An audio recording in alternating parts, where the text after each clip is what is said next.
Well, the whole thing is depressing. Adam Curry, John C. Dvorak. It's Sunday, July 15th, 2018. This is your award-winning Get One Nation Media Assassination, episode 1051. This is No Agenda. Deconstructing Struck and many other deep state douchebags, and broadcasting live from the capital of the Drone Star State here in downtown Austin, Tejas, in the Cludio. In the morning, everybody. I'm Adam Curry. And from northern Silicon Valley, where they've given up on recycling, I'm John C. Dvorak. It's Crackpot and Buzzkill in the morning. I just read an article today about how California is the great hope of recycling. The great hoax of recycling. You read it wrong. Oh, I'm sorry. You read the same article? No. Oh, no, there was this. I didn't save it because I'm like, all right. Of course you didn't save it. Fix the poop, and then I'll believe They've it. decided Yes. that they can't. We're over recycling. Huh. The little plastic bags that they've banned, but they're still around, and these plastic bags. Yeah. They don't want them. Wait, the recycle bags that the homeless people use to poop in? Yeah. Oh, my goodness. They don't want them, and they don't want bubble wrap. And they don't want that crap that Amazon stuffs in the packages that you pop, the big giant pillows. Huh. Well, I can't find the story. I don't know where it was. And they said, no, we can't take it anymore. We don't know what to do with this stuff. And what does it amount to? I don't know. What's the base? What do you think's really behind it? We send all of our crap everywhere. The Chinese won't take it the Chinese anymore. won't take. Oh, but we already discussed this. Now they made a big stink about it. Literally. Yeah, no, what I remember is our recycling is so poor that the recycled material is too contaminated. The Chinese don't want to deal with it. That was the article, yeah. Well, it was contaminated. In other words, they used to have a broader, if there's a little dirt in a bag or something, they didn't. Now it has to be something like 99%, or not that high, like 90%. Right. Pristine, but we can't seem to deliver that. Okay. Well, I'm sorry. I can't warn you enough. But we do need you there on the scene, boots on the ground as the ship sinks. That is kind of important for you to stay in California. So they're putting all these bags in the dump. The way they used to do it. Yeah, the good old days. Nice.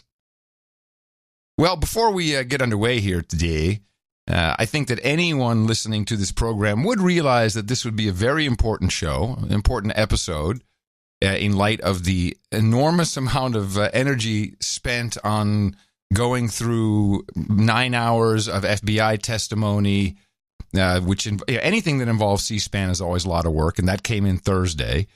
A lot of things that we need to look at with the lot of hate towards the U.S. from the U.K. Just a lot to do. I think it was obvious and important show. Would you agree? No. But I only say that just to be a dick? Contrary. Yeah, a dick. Just like the U.K. Did you see those photos in the newsletter? You're not going to let me finish my statement because I'm a little pissed off. Okay. The support we got for this show, I have other things to do with my life. Oh, yeah. I'm telling you up front, right? No, I'm serious. Look, why don't we just take the summer off? No. Let's just take the summer off. It's ridiculous. Take July off. That'd be a bad idea. Okay. Well, I just need to get it out of my system because it's just going to sit there festering because I'm pissed about it. Yeah. Everybody, can't wait for the analysis. Oh, it's going to be a great show. What, like 30 people maybe donated total, including under 50? Come on. All right, I'm done. Yes, I saw the pictures in the newsletter. I thought the pictures in the newsletter would get us more donations than it did. Yeah. Either that or the pictures, maybe the pictures are so depressing that, they were deterred. Possibly, we did get a nasty note from some guy. I should read it. Now, let's just explain what we're talking about here. There were protests in the United Kingdom as the president was there, the United States president, and the protests were all about how Trump is horrible. He's a dick. He's Hitler. Shitler was my favorite. I had a new jingle for this. This is it. Here's a short Trump rotation. Racist, sexist, homophobic, xenophobic, Islamophobic, you name it. Now, name the voice. Who? That's Hillary. Is that me? That's Hillary. That's Hillary. That's Hillary. That's Hillary slowed very down. Good. You tricked me completely. That's Hillary slowed down. Yeah, that was. Wait, I want you to remember what that. I mean, what can you play it sped up at the regular speed? No, I can't. Well, then that's Hillary. But what did Hillary actually say compared to what did she do after the election? I got a clip, the Hillary concession, the archive clip. Play it. I think last night, I congratulated Donald Trump and offered to work with him on behalf of our country. Donald Trump is going to be our president. Oh, she offered. Doesn't mean she meant it sincerely. Just an offer. I mean, that's just words. She offered to work with him, but what did she do instead? Worked against him. She worked against him. Yes. Well, she offered. That's a fantastic American she is. Yes. Yeah. So the president's over there in the UK, and he's... Well, before you go there, I just want to make the final comment about those pictures that were in the newsletter. Yes. Which is nobody in the mainstream media over here showed any of this. They short-sheeted the demonstration, which was massive. Yeah, they pretty much only showed the blimp. Well, blimp is a big word. The pathetic balloon. They showed the balloon, and that was pretty funny, but they didn't show any of the demonstrations, which were extremely rude, very un-British, seems to me. Well, also, I saw signs, Americans in the UK, so there was a bunch of expats doing this as well. Yeah, who, of course, have to endure constant needling while you live there. I know, I have British friends, and when I talk to them, it's like, oh, well, your guy Trump. There's a lot of that, so I'm sure they're sick of it, but, taking it out. Oh, well, nice. And the World Workers' Party made all the signs. Well, a lot of them were made by them, but there was also a Liberal Party made a lot of signs. There was just a lot of nonsense going on, and it should have been reported on. It didn't get reported on. One of the reports, and I think you maybe hear it in one of the clips, was glossed over, like, oh, there was a big protest, but it wasn't as big as they'd hoped. That was the report. Well, part of the issue, although the protest went on long enough for them to cover it, MSNBC Andrea Mitchell had 3 screens because we had the president with the Queen, and of course he looked like a buffoon. He did it all wrong. Didn't do protocol. Turned his butt to the Queen. I'm not sure what he did wrong. Then we had the protests, and then we were all waiting for Rod Rosenstein to come out with these fantastic indictments of more Russians. And here's a clip of Andrea's hate. As we see the president leaving Windsor Castle, so that was a very abbreviated royal welcome. This is not at all the state visit, the overnight, the state dinner that the Obamas and other presidents, Ronald Reagan. Yeah, when I hear this, I'm thinking what these people want is they want a fairy tale. They want a fairy tale of, oh, there's the Queen. It's so romantic. It's so old world. It's so wonderful. And the Obamas knew how to do it right. Not at all the state visit, the overnight, the state dinner that the Obamas and other presidents, Ronald Reagan and others, he was at Windsor. The Obamas were at Buckingham Palace. He had tea with the Queen, so he can say that there was a royal welcome. But this is a direct result of his policies, his pronouncements, his violation of intelligence agreements by announcing things about what happened in Manchester, other offenses that have been made. And now, again, with this visit, again, with this interview that he did. I like this use of the word again. And Andrea Mitchell does it a lot. But you'll hear it more and more in the M5M lexicon. Again, which is now we can just concatenate everything that has been said about Trump. The entire rotation just goes into the word again. Again. You see what he's doing? Again. Manchester, other offenses that have been made. And now, again. With this visit, again, with this interview that he did with the British tabloid, which so offended and could be undermining the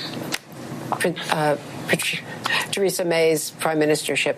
We're going to have to leave it there. This has been a remarkable split-screen show, a three-way split. The protesters in London and, of course, what's happening at Windsor. And most importantly, in terms of the American election process, what happened here with Rod Rosenstein's announcement.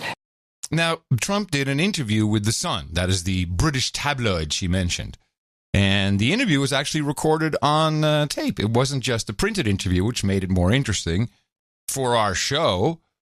Here is the offense that our president made. And by the way, she's not my queen. I just want people to know that. Well, if they do a deal like that, it will most likely, because we'll be dealing with the European Union instead of dealing with the UK. So it will probably kill the deal with. If they do that, their trade deal with the U.S. will probably not be made. What did you mean by because we have enough difficulty with the European Union? You know, we're cracking down right now on the European Union because they have not treated the United States fairly on trade. No, if they do that, I would say that would probably end a major trade relationship with the United States. I actually told Theresa May how to do it, but she didn't agree with. She didn't listen to me. What did you say? She didn't listen. No, I told her how to do it. That will be up to her to say. But I told her how to do it. She wanted to go a different route. So you would be prepared to walk away if they didn't give you the right terms? Oh, absolutely. I think what's going on is very unfortunate. Yeah. It's too long. You know, deals that take too long are never good ones. It's true. What did you mean by the UK when a being deal too takes so long, it's somehow they never work out very well. I did give Theresa, who I like, I did give her my views on what she should do and how she should negotiate. And she didn't follow those views. I would actually say she probably went the opposite way. If you really look, she probably went the opposite way. That's fine. You know, she should negotiate the best way she knows how. But it's too bad. Oh, so offensive. Oh, no! So offensive to say these things. And he gave her, he said, yeah, here's how I would do it. And she went the other way. Okay. Yeah, the sun made a mountain out of a molehill, and everybody got all bent out of shape. And then again, there was all these crazy protesters, which were like completely unhinged. Yeah. With all kinds of mixed messages, which I thought were fascinating personally, especially the Brexit stuff. Because you can just see this is everybody that was in the street marching with Trump as a big piece of poop with red hair. Yes. Yes. Yeah. Every one of these people are not, they're all Remainers. Well, but Trump never went to London. ABC reported that he went to London and he met with the Queen, but they didn't mention he met with the Queen in Windsor and then he Castle. went to Blenheim, the big castle, to have his fancy dinner. That was with May and others. Well, he never went to London. Yeah, he said in that same interview, he said, I didn't go to London because it didn't seem like people wanted to welcome me. And he says, by the way, you're not doing this to Donald Trump. You're doing this to the American people. You're being rude. Which is why, and I mentioned this again in the newsletter, which is why I believe the mainstream media in the United States did not play anything about the demonstration, because it would have gotten under the American skin. I mean, yeah, even the people who hate Trump, we can hate Trump in our country. What business is it of yours to hate him like this? I'll tell you why. No, because this is the Remainers who hate Trump. Yes. As you recall, Trump, multiple times has said, well, it wouldn't be a good idea if you guys stay in the EU because it's going to be hard for us to do a deal. We're doing a deal with the big bloc, and then we can't do a deal with you. He's friends with Nigel Farage. He was like, I can't wait. I hope that the people of England speak their mind and that they vote. That was the day before Brexit. And so, of course, he's complicit. He did it. This is the great thing. People are blaming Brexit on Trump. Yes, they are. And it was very clear in the protests. Yeah. So I understand what they're doing. They hate Brexit, and Brexit is going to go down to defeat because Farage took his foot off the pedal by quitting. Yep. And I blame Farage. Yeah. Well, there was plenty of hate back here. If you want to get into it, I have a multi-parter from NPR, which was beyond typical for them. I guess the silence means you're interested. Yes, I'm all ears. Yeah, you're interested. This is what I'm very interested. I'm very interested. Well, NPR still has credibility, certainly with They have the a left. ton of credibility. Yeah, they got a lot. Even though their news director was unceremoniously fired for being a douchebag in the #MeToo movement, their news is still pretty good. But listen, this is on point, and Michael Z did a bang-up job of helping me go. It was a very long episode. We cut it down to just a couple of clips here. But it's the way they're speaking, and there's multiple people in these clips. I'll try and mention them by name. Multiple people who are using existing but also new memology, I would call it, and trying to launch new memes. You know, because what do we have now? Not necessarily on his personal being, but about what he does. What do we have in the rotation? Oh, I don't have the rotation in front of me. Oh wait, no, there's I do have it. No, I don't. Web page. There's a web page somewhere for this. Oh yeah, it's Electric Weenie. Yeah, okay, that's Cosmic Weenie. Cosmic Weenie. I'm sorry, I should get these things right. Well, and it doesn't matter. Here are a couple. And the topics, this was really about Trump, and the topics discussed in this were his visit to the UK, NATO, and, of course, his upcoming meeting with Putin. European leaders are finding that there is no way to really understand this man. He is unpredictable to the point where they have no faith or trust in him. And I think it's forcing them to consider whether there are alternatives to depending on the United States, at least for the next 2.5 years, whether they have to chart more of an independent course. I don't think any of them really want to contemplate a closer alignment, for instance, with China, our great rival power, and certainly at this point Russia is out of the question. But they, I think, feel like they can't depend on America. They don't know what to expect, and this is a global political crisis. Lisa Lara, do you think it's that serious, a global political crisis, or do you think people are just kind of, listening to the president and thinking, well, wait 15 minutes and see what he says? Oh, no. Oh, no. I think it's a global political crisis. I totally agree with Michael. It's a global political crisis we are witnessing, John. I'm glad somebody told us because we need to know this for the show. By the way, the website is cosmicweenie.com/Trump_flaws. HTM? Exactly. I love you, man. Thanks for keeping with our show format in the style guide. That's very important. Here we go. Bureaucrats around the world, because of this global political crisis, don't know what to do. And it's unclear for those mid-level bureaucrats. European bureaucrats, they don't know if what the U.S. side is telling them is true, if it's agreed to across the administration, if those are promises that the U.S. side can keep. And that makes getting anything done basically impossible, including sharing intelligence, which is a big point of a lot of these alliances, a big piece of it. Right. So this global disruption tour is a big problem. Global disruption tour? Yes.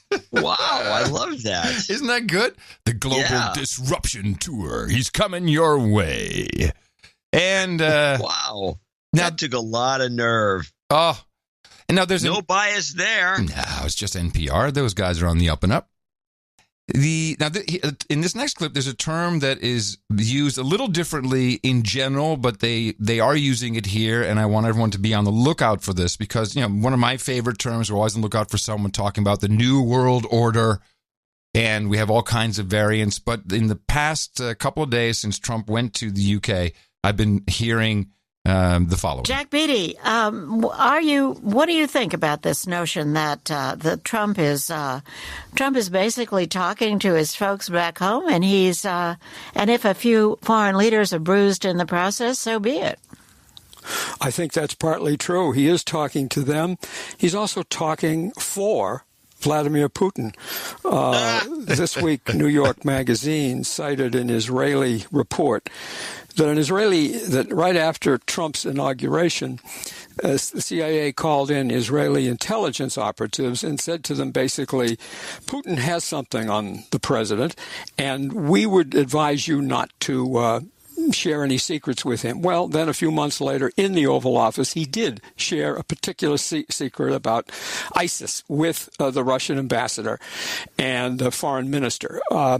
And you know, if that's what the CIA was thinking about the president then, he has done nothing since to contradict that view that Putin has something on him. And what Putin wants above all is what the president has been doing, disrupting, trashing the structure, the liberal order, and this weekend, this week, NATO, the cornerstone of American security.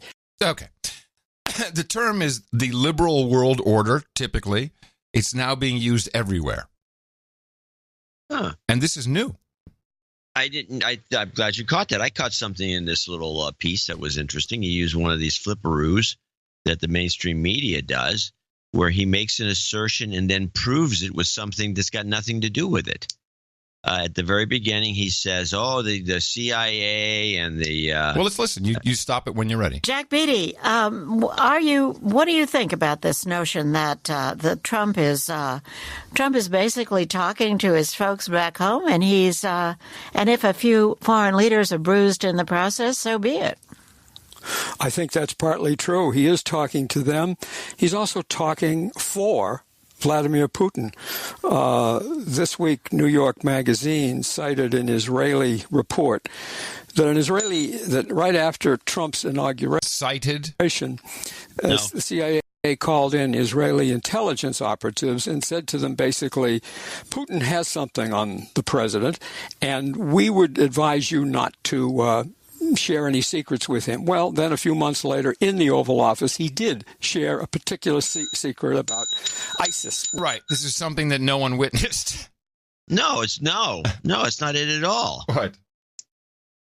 He says the CIA told the Israelis don't share anything with Trump because Putin's got something on him. Right. And then to prove his point, he says, and then it happened.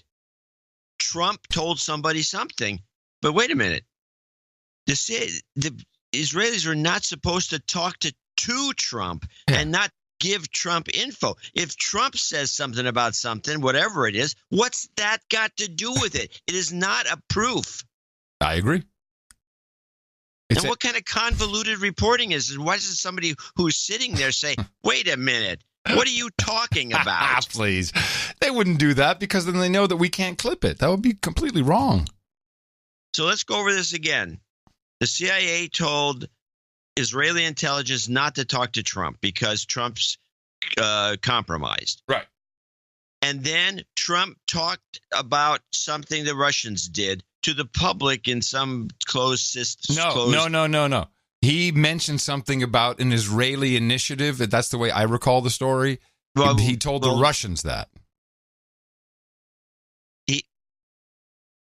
Trump telling the Russians something about the Israelis in regards to ISIS. Oh, well, then play it back. Then I may have mistaken this. I think you might have. And if a few foreign leaders are bruised in the process, so be it. I think that's partly true. He is talking to them. He's also talking for Vladimir Putin. This week, New York Magazine cited an Israeli report that right after Trump's inauguration, the CIA called in Israeli intelligence operatives and said to them basically, Putin has something on the president, and we would advise you not to share any secrets with him. Well, then a few months later in the Oval Office, he did share a particular secret about ISIS. So what they're talking about is some highly sensitive Israeli intelligence on ISIS. I may have jumped to conclusions. Some of it still holds because the Israelis clearly didn't listen to that advice and they told Trump some secret. About ISIS. Yeah. But that could have been planted for a purpose to check Trump out. Mm-hmm. Whatever the case, the way this guy, what is it? Okay, the CIA knows that Russia has something on Trump, supposedly, which may account for the CIA's being so adamant about screwing with the presidency of the United States. Yeah. I mean, that would make some sense. What is it? I have no idea. It's the PP tape. Well, if there's something, there must be something. They must know. It's the PP tape. It's the PP. It's the PP tape. What else could it be? That's the one we all want to see. My life will not be complete until I've seen the PP tape. The guy does say something very weird at the end here that I do want to highlight. He structure the liberal order, and this weekend, this week, NATO, the cornerstone of American security. Oh, really? Is NATO the cornerstone of our security? Since when? Yeah. This is NPR. I just want to point it out. Well, I mean, maybe. No, it's the cornerstone of European security. Yes, it's not of course really designed it is. for. Of course we can protect ourselves. Yes. And let's take a call. Callers are listening to NPR, and let's hear what they have to say. Yeah, I wanted to make the point that it's no coincidence that Trump's attack on our European allies, his gift to Putin, that he chose to do it in such a way where he's attacking the two female European leaders. And if you put that in the context of what he said about Elizabeth Warren this week, who, I'm no huge fan of hers necessarily, but his implications about gently forcing her to take a DNA test, that's our president talking about our senator, making fun of the Me Too movement, I believe implying rape. So it's clear that misogyny is definitely a tool he's been using.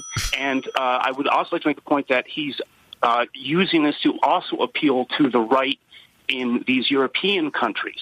So it's not just his base. He's trying to build an international group, which I find extremely frightening given the history of last century. The caller's point is that he is a trained misogynist, uses it everywhere to his political advantage, and is attacking female European leaders. I thought he was just a buffoon who didn't know what he was doing. Now he's some great schemer. Now let's go over two things what the guy said.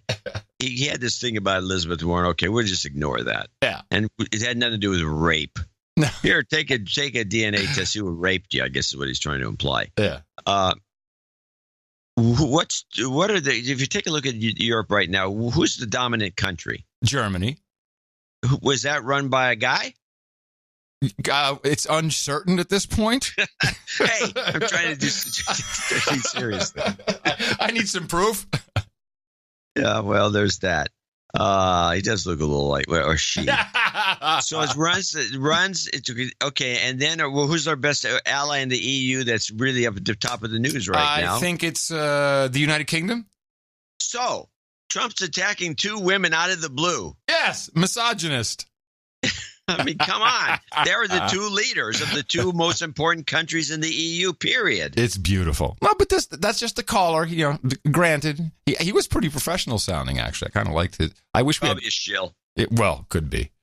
I'm going to throw in just another gratuitous, fantastic Trump rotation meme. It's just terrible when the federal government is in charge of large numbers of lives. It's not efficient. It's not fast moving. It's not built to be compassionate and humane. So your heart absolutely breaks. One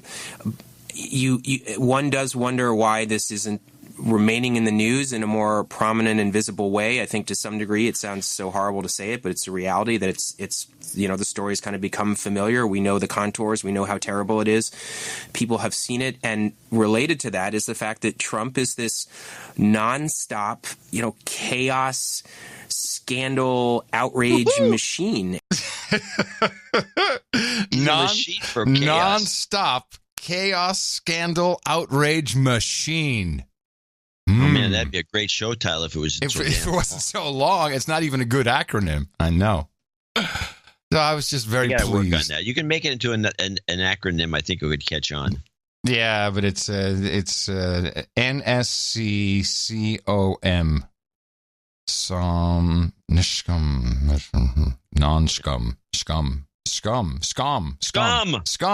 SCH. No, scum. It doesn't work. Now, right. I want to transition with the final clip into the Peter Strzok testimony, but I want to leave it open in case there's anything else you wanted to do here about Brexit or NATO or anything of that ilk. Well, come on here. I got too much stuff from the hearings because a lot of it is hilarious. Yeah. Well, I don't have hilarious stuff. All I have, and that's why I want to segue in a transition, is I believe my theory is holding true and that the cover-up is right before our very eyes. And some people know it, some people don't, but it's very easy to see what's going on. I didn't need to watch 8 hours of testimony. We needed to watch 8 hours just to get the funny shit because it was fantastic. And I probably should play this very short clip beforehand. Well, before you leave, I do have a clip just to feel the interregnum. Well, no, this is going to help you. This is no, it's not. But go on. This is it is. This is former DHS Secretary Michael Brown. Remember him, Brownie? Oh yeah, Brownie. Brownie from Brownie. Hey, good job, from Katrina. Good job, Brownie. Here's what he has to say about Senate hearings. But to go back about just a regular hearing. Yeah. If an undersecretary or any other government official is going to go testify, his testimony is cleared through the Office of Management and Budget. That testimony is given to the senators and congressmen in advance. The questions are given to the witness in advance. It is a show. Yeah. It is a production. I just wanted to make sure everyone remembered that this is a script. And it went off script, which is why most people there were pissed off. That's why they were yelling and screaming at each other. They were going off script. Exactly.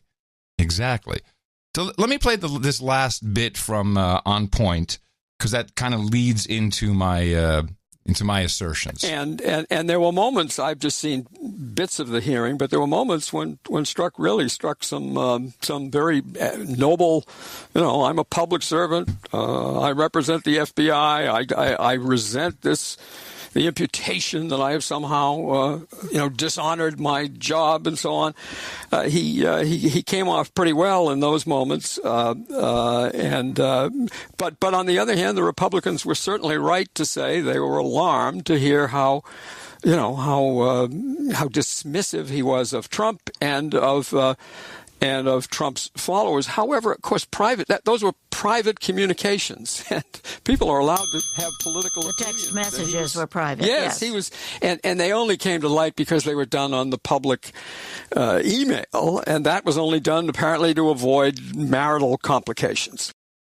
Okay, now I've been saying from day one that these text messages look nothing like two people in a relationship. My main thing was I couldn't find and I did as much work as I could on what we had available with the Unibyte encodings of emojis that were translated into these transcripts of the text messages, and I saw no lovey-dovey talk at all. There's just none. There's not a single heart emoji, no eggplant emoji, no peach emoji, no tongue emoji. Hey, I know my emojis. And there's a reason for this, and part of it is this. Now, you and Ms. Page used personal phones and accounts to communicate. Have you turned over those communications to the Inspector General? No, sir. If not, why not? Sir, they asked, and working with my attorney, the Inspector General, and I arranged an agreement where I would go through my personal accounts and identify any material that was relevant to FBI business and turn it over. It was reviewed. There was none, and my understanding is the Inspector General was satisfied with that action. Okay. So what happened here is Peter Strzok was asked, very similar to Hillary Clinton, by the way. I guess that's how things work in government. Could you just go through all of that stuff and just give us what you find is relevant? Don't give it all to us so we can take a look at it. And he says, we had all of this stuff, all this personal stuff on iMessage and Gmail and GChat, and that was not relevant at all to the case whatsoever. So I guess all of the lovey-dovey stuff was there. All of it. Yet somehow all of the official text messages had to be taken in context.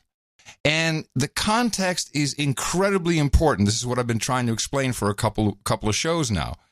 That and this is Scott Adams actually helped me come to this conclusion, because when the first text came out weeks and weeks ago, Scott Adams in one of his periscopes said, we have to take into context that these people were lovers, and if so, if Peter Strzok is saying, hey, baby, don't worry, I'll stop him, I'll take on the world, then, you feel a certain way. Everyone feels that. That was positioned from the beginning. From the very beginning, it was their lovers.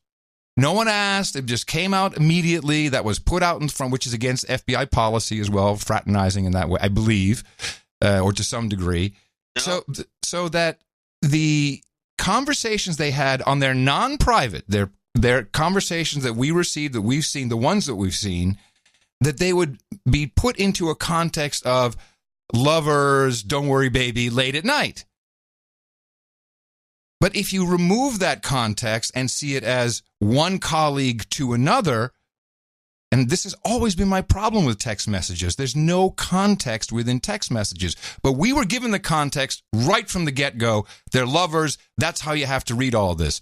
Trey Gowdy, not only does, I think he knows what's going on. Listen to this exchange. You're investigating this alleged Russian collusion with the Trump campaign. You're the lead investigator. You originated the investigation. You're the point of contact. You drafted the document. And here you are, before you've interviewed a single solitary witness, saying F Trump. Then that same day, your colleague, Lisa Page, wrote. Notice how he uses colleague. He almost does air quotes to accentuate that. Well, he does a two-beat stop. Yep. And says, your colleague. Mm-hmm. Yeah, it's very, very, well, that's what he's doing. He'll do it again. Listen. That same day, your colleague, Lisa Page, wrote, maybe you're meant to protect the country from that menace. And you responded, I can protect the country at many levels. We're not even a week into an investigation that you originated, approved, were the contact for. You hadn't interviewed a single solitary soul until August 11th, and you're already promising to protect the country from that menace, Donald Trump. And then on August the 8th, you still hadn't interviewed anyone. You're 8 days into your Russian collusion with the Trump campaign investigation, and you got another text from your colleague, Lisa Page. Trump's not ever going to become president, right? Right? And you replied, no, he's not. We'll stop it. By the time you promised to stop him from becoming president on August the 8th, how many interviews had you conducted? Mr. Gowdy, so two answers to that.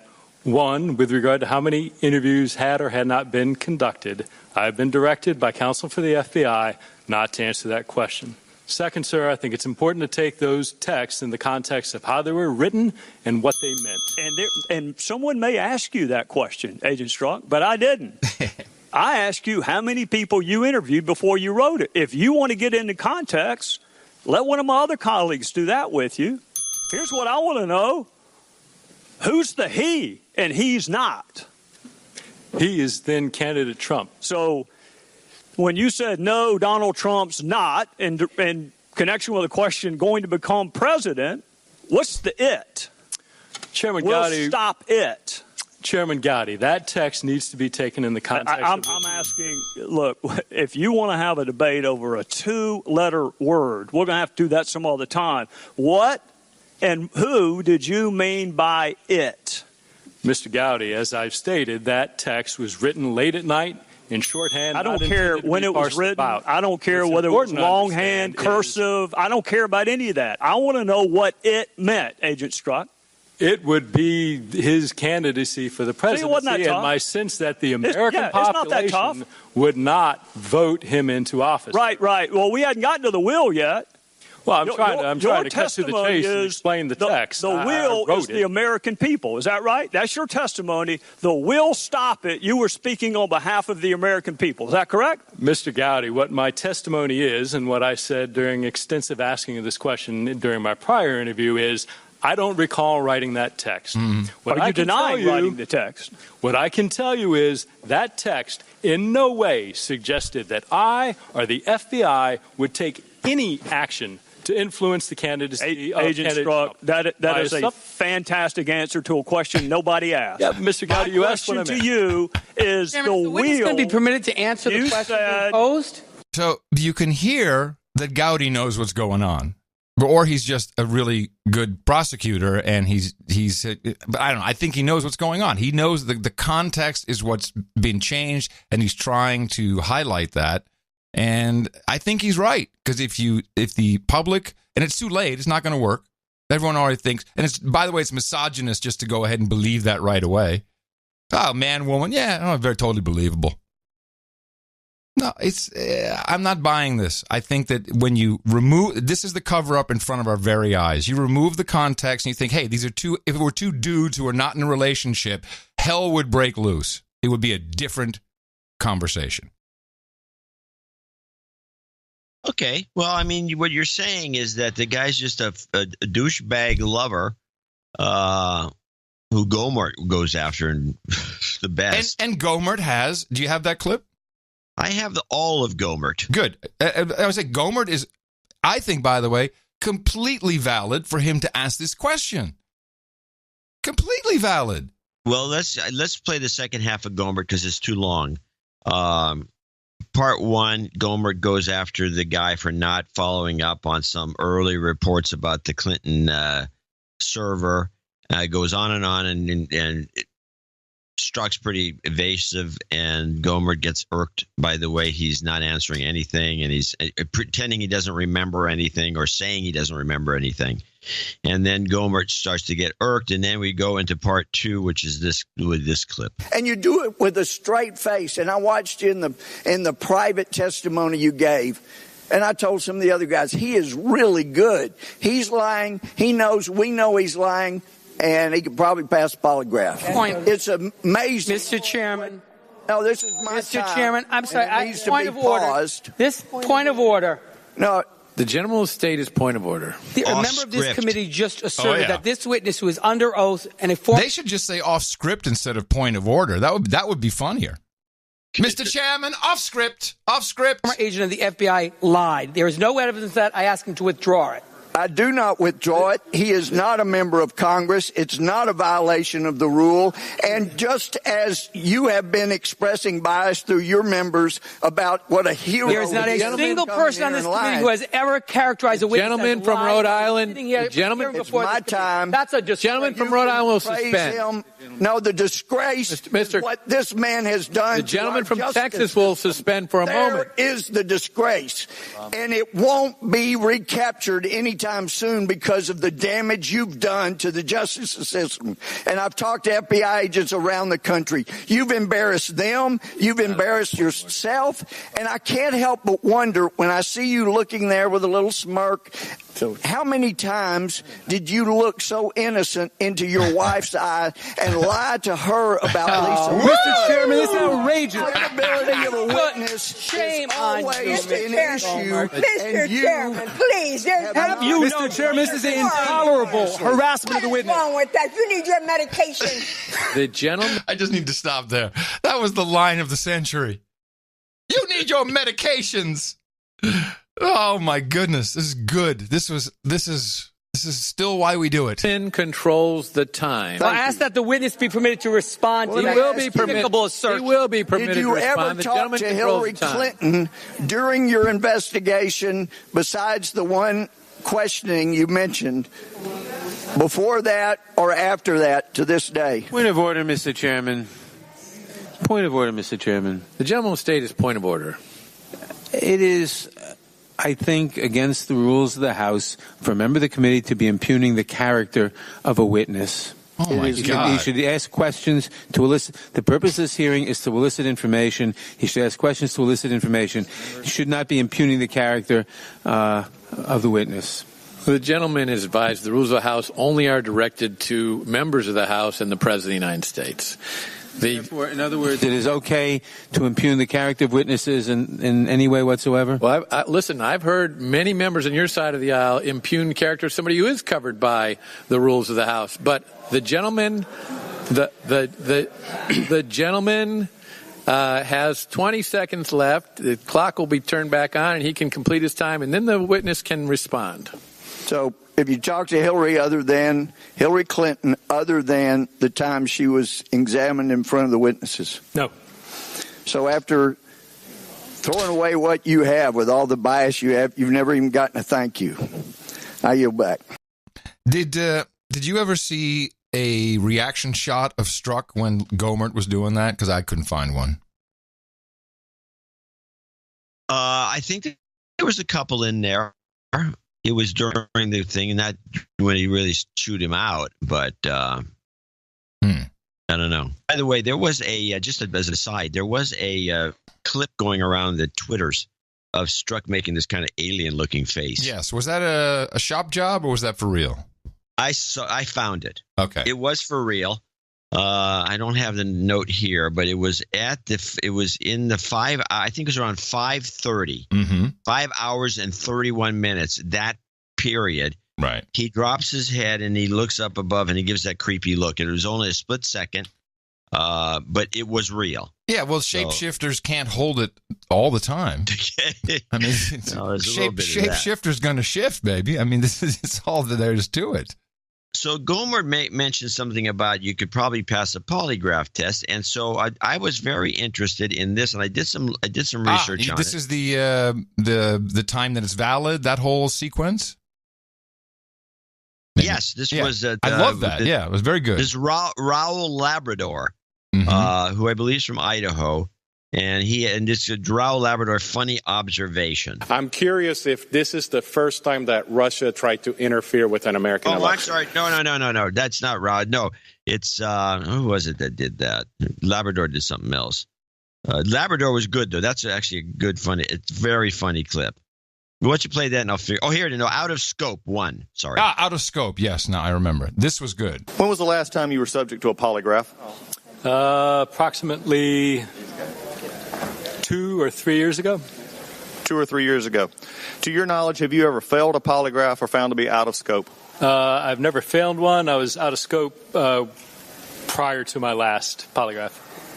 And that would have been at what time? You said 2 to 3 years ago. Could you be more specific? Sir, I think we can cut to the chase. I think there's an email that talks about people being out of scope for a polygraph, which generated my last polygraph. Oh, don't worry. We're going to be cut to the chase. Sir, so you want to go ahead and say it's January 2016 when you received a text or an email, correct?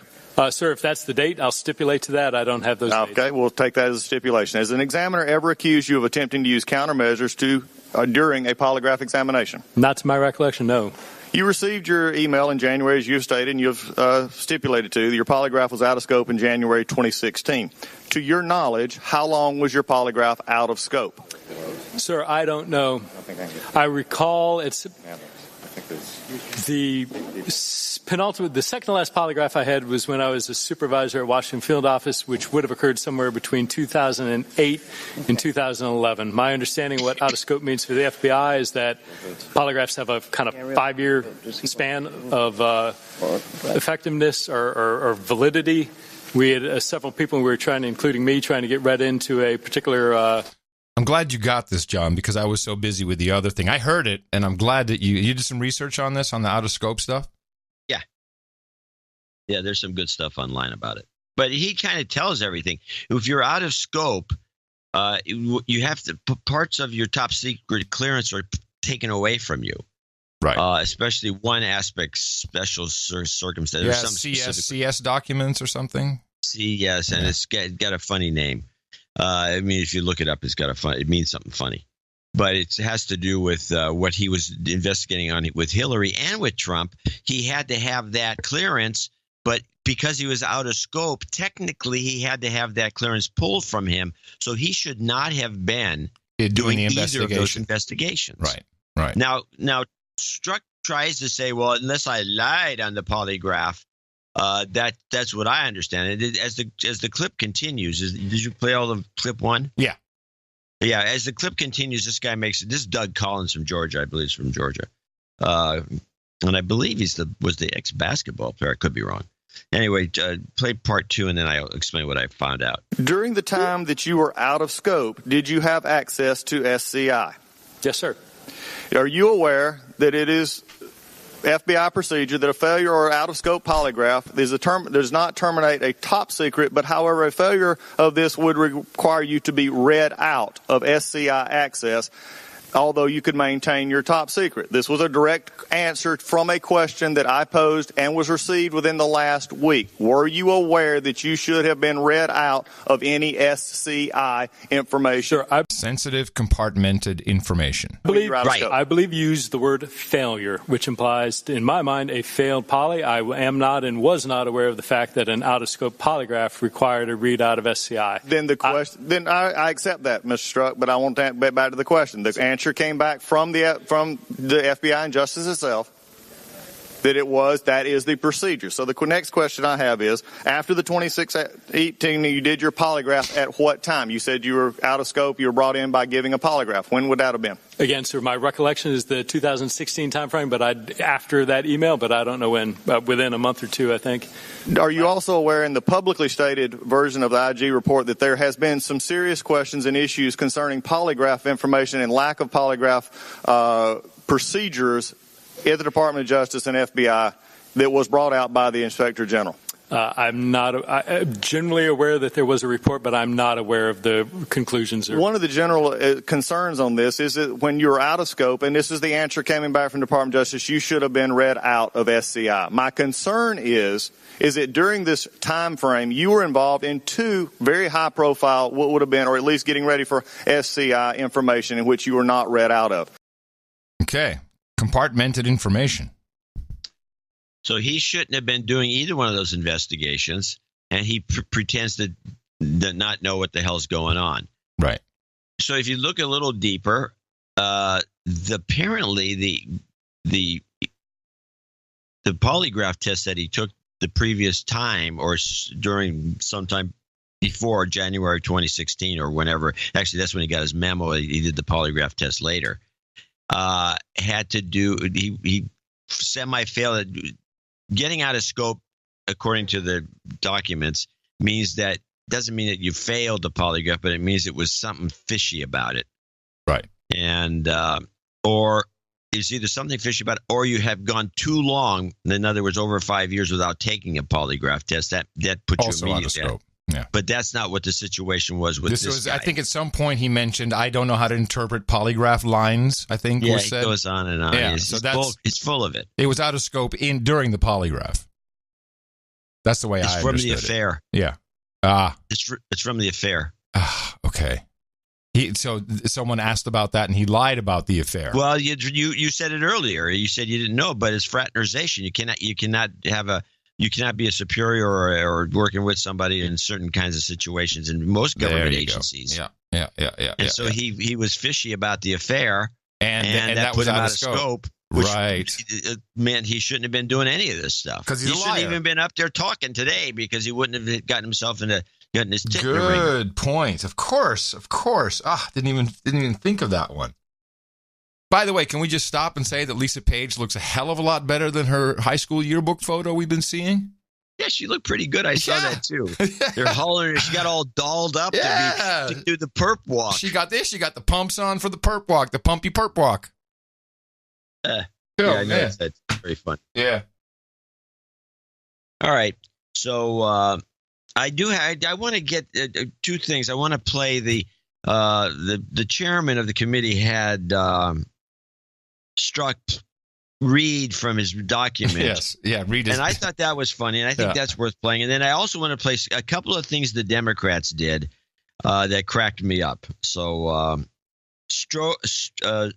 let's see, what do we get? Oh, by the way, I have an ISO here for consideration. Okay, I'll give it a listen here. It says troll douche. I was playing it already. Here we go. Oh, I'm sorry. Hi, how was Trump other than a douche?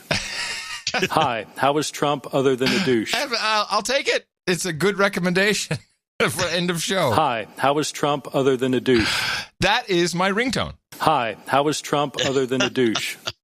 That's a great ringtone. Hi, how was Trump other than a douche? Hello. Have that coming out of my flip phone, people will totally go nuts.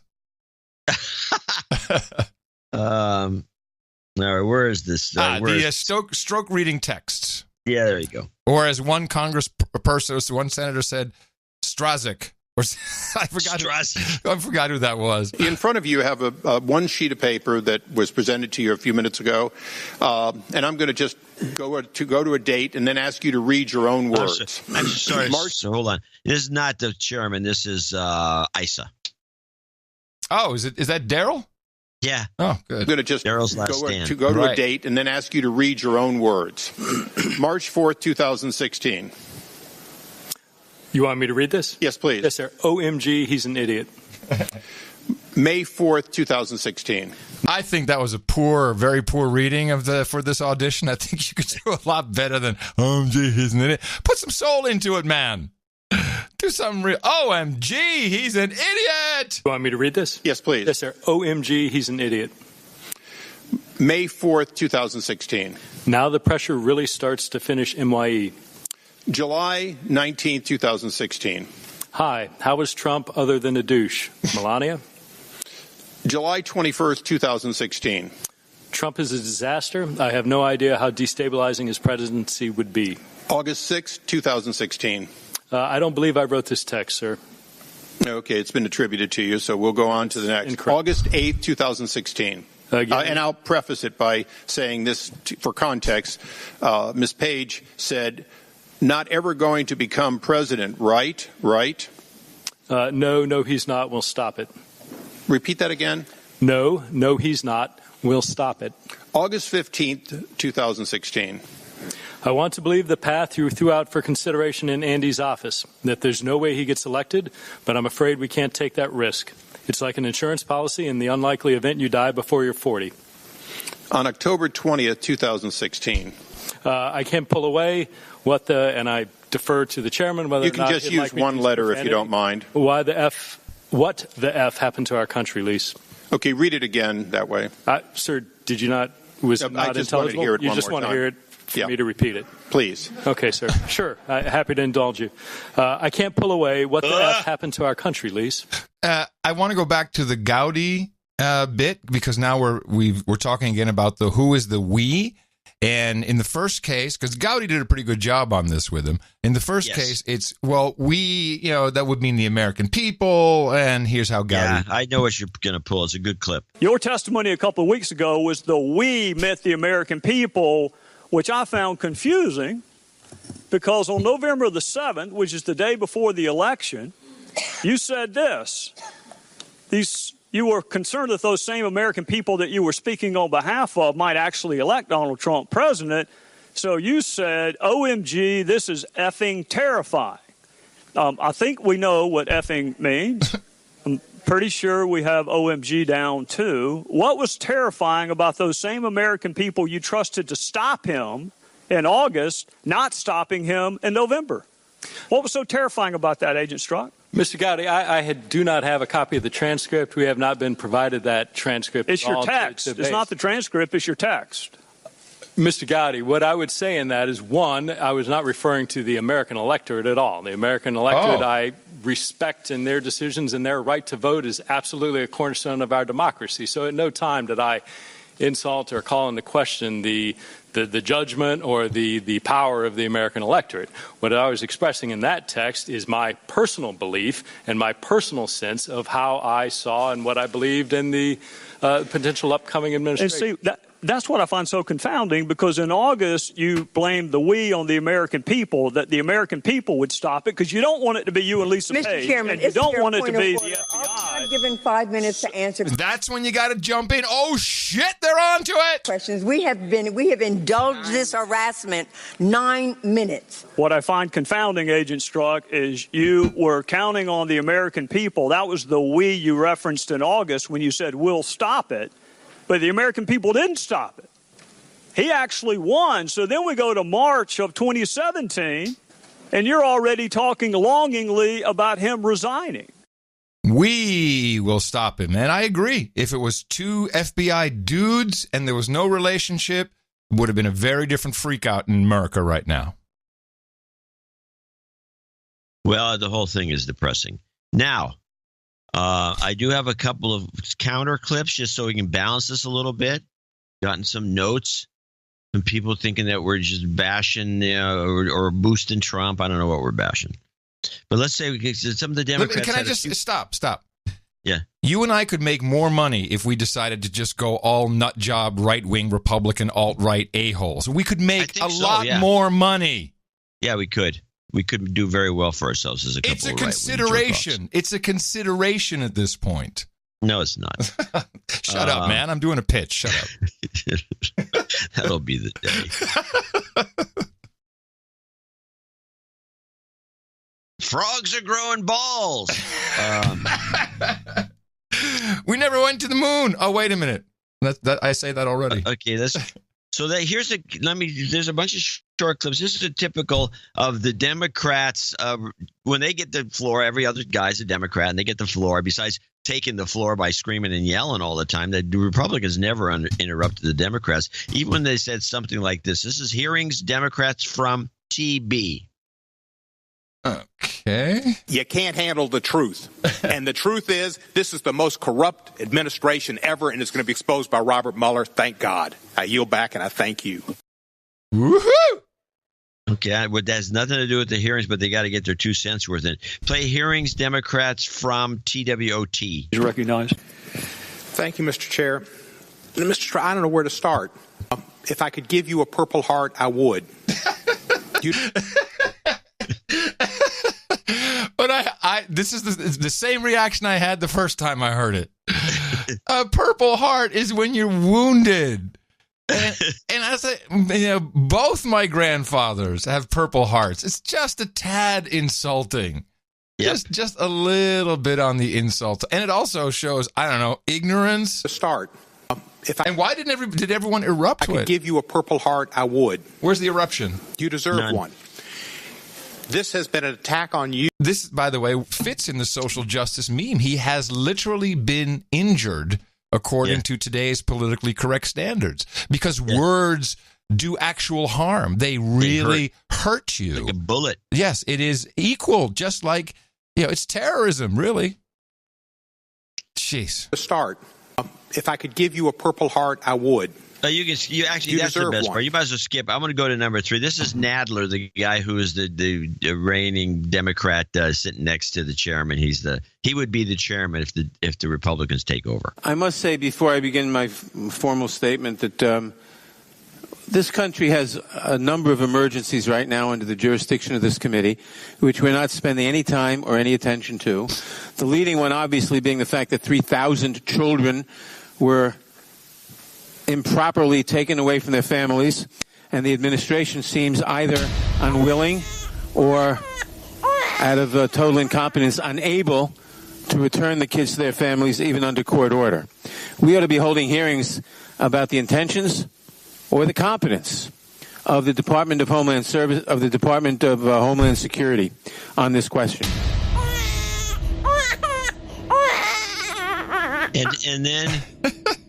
And then we have the great, this is the last of these little clips, hearings Democrats Sheila Jackson. What we have not done is investigated the children being stolen away from their families, nor have we looked at our president meeting with Mr. Putin, getting his annual performance review while offending our NATO ally. He's getting the performance review. I thought that was a great line. Now, obviously, she went on, and I do have one ISO of her. She's condemning everybody that had anything to do with Hillary losing, and then she has this interesting mispronunciation of Julian Assange. Oh, yeah. Now, this is Julian Assad ISO. With WikiLeaks, Julian Assange. Wait a minute. Now you're competing with your own ISO, man. I mean, that's a good one, huh? Let's just see. We have. Hold on. We have. Where is she?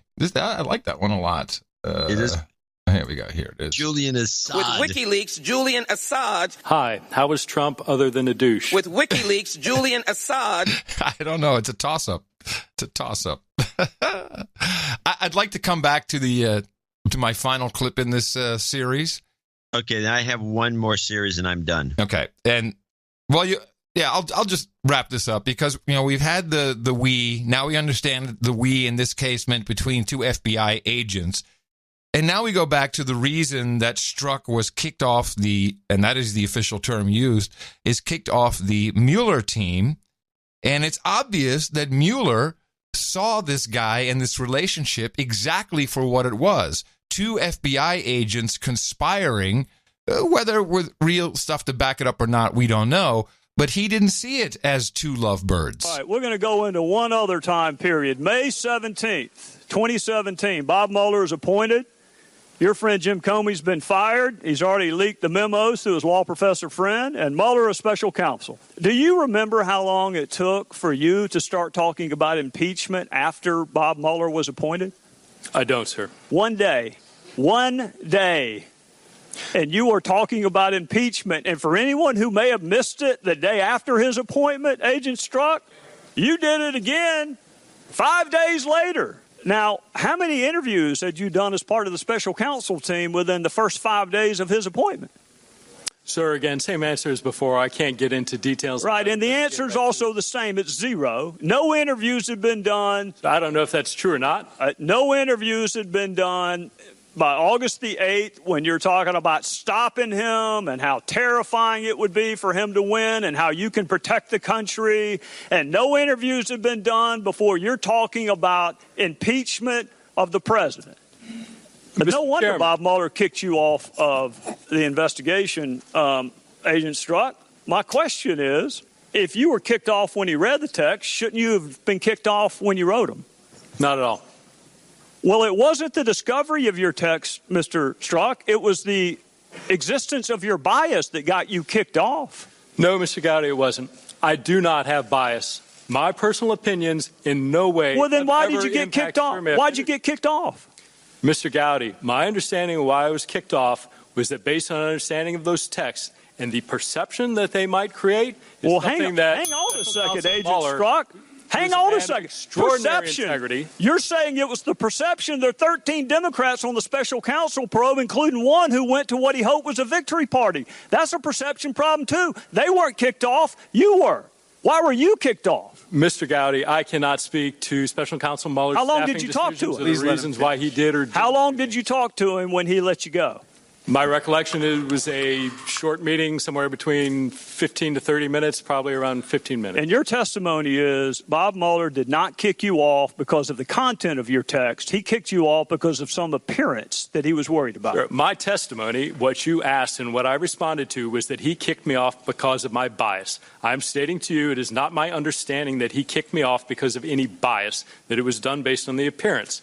If you want to represent what you said accurately, I'm happy to answer that question, but I don't appreciate what was originally said being changed. I don't give a damn what you appreciate, Agent Strzok. I don't appreciate having an FBI agent with an unprecedented level of animus working on 2 major investigations during 2016. Bingo, boom, shakalaka. Let me kind of take your position and try to explain what you're doing. Yeah. And tell me, you can tell me if I'm wrong. Okay. What this amounts to is that this was actually a conspiracy between Strzok and Lisa Page, who weren't lovers. Maybe not. We have no actual evidence. Well, wait, let me finish. I'm sorry. Who weren't lovers, but they were conspirators. Hence the reason for not giving up any of the texts that were personal, if you noticed, that from his personal phone. Because if you looked at those texts, you'd see no lovey-dovey stuff, because there was no lovey-dovey stuff. They weren't lovers, they were conspirators, and that's the reason he failed the lie detector test. He may not even been grilled about having an affair, but this scheming and plotting against the current regime may have come out in some funny way. And there was a lot of hints in the people asking questions, including Gomert, who said specifically you could probably pass a lie detector test. Exactly. And so what we have here is the elimination of a conspiracy by Mueller. Yep. Mueller saw it. He got rid of it. But we have to protect the agency, et cetera, et cetera. And so from the get-go, this lovers thing was dreamed up, and it was a. And no one's questioned this. Have we seen an interview or even a paparazzi shot of either of the other spouses? No. Do we know if has anyone filed for divorce? Is there separation?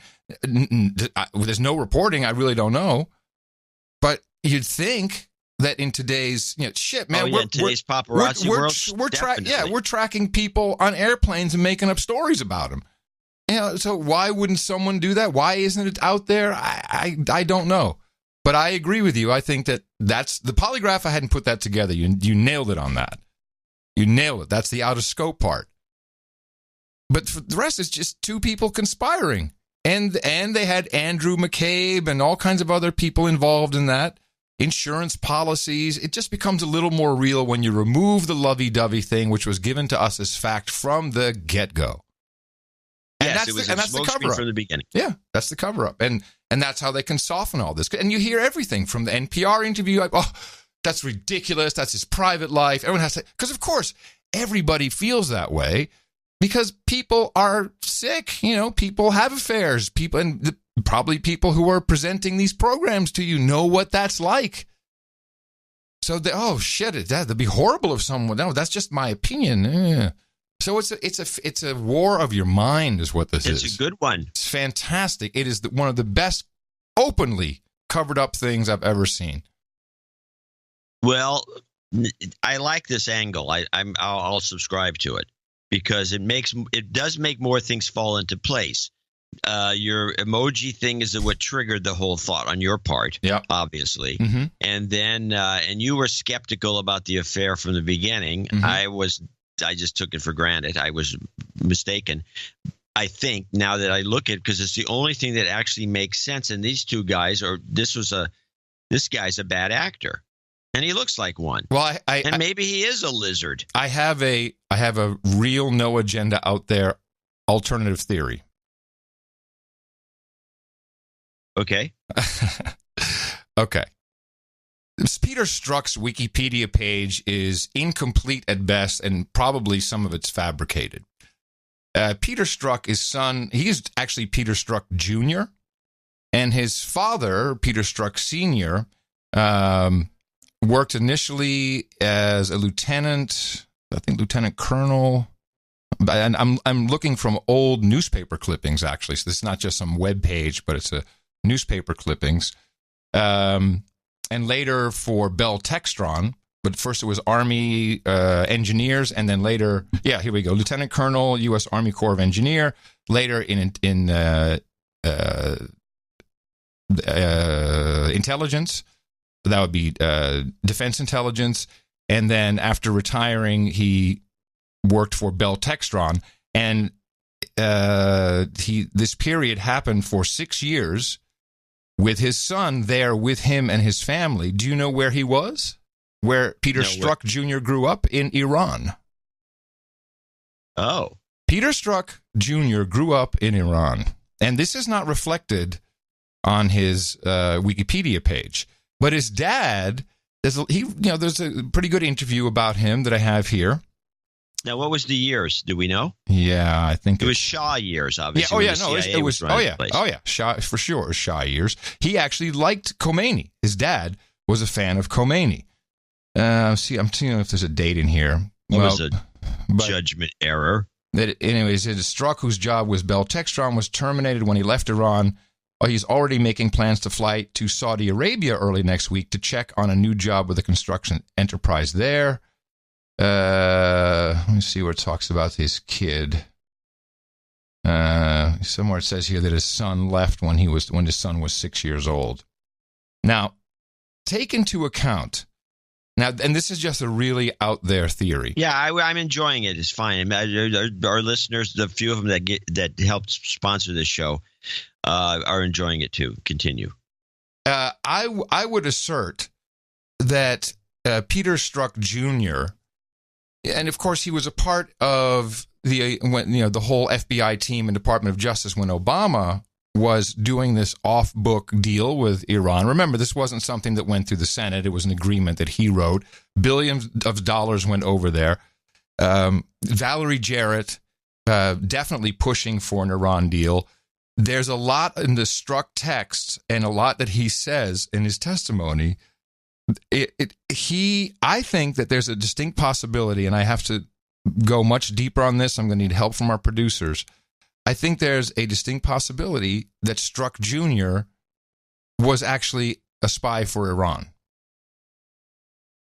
And that who knows what this hearing is about? Who knows who's involved? Maybe, for all I know, Mueller is trying to out this guy. I don't know.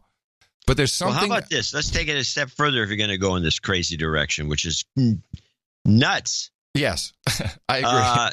To do business with Saudi Arabia, a lot of people realize that John Brennan, the CIA director, turned Muslim. Yeah.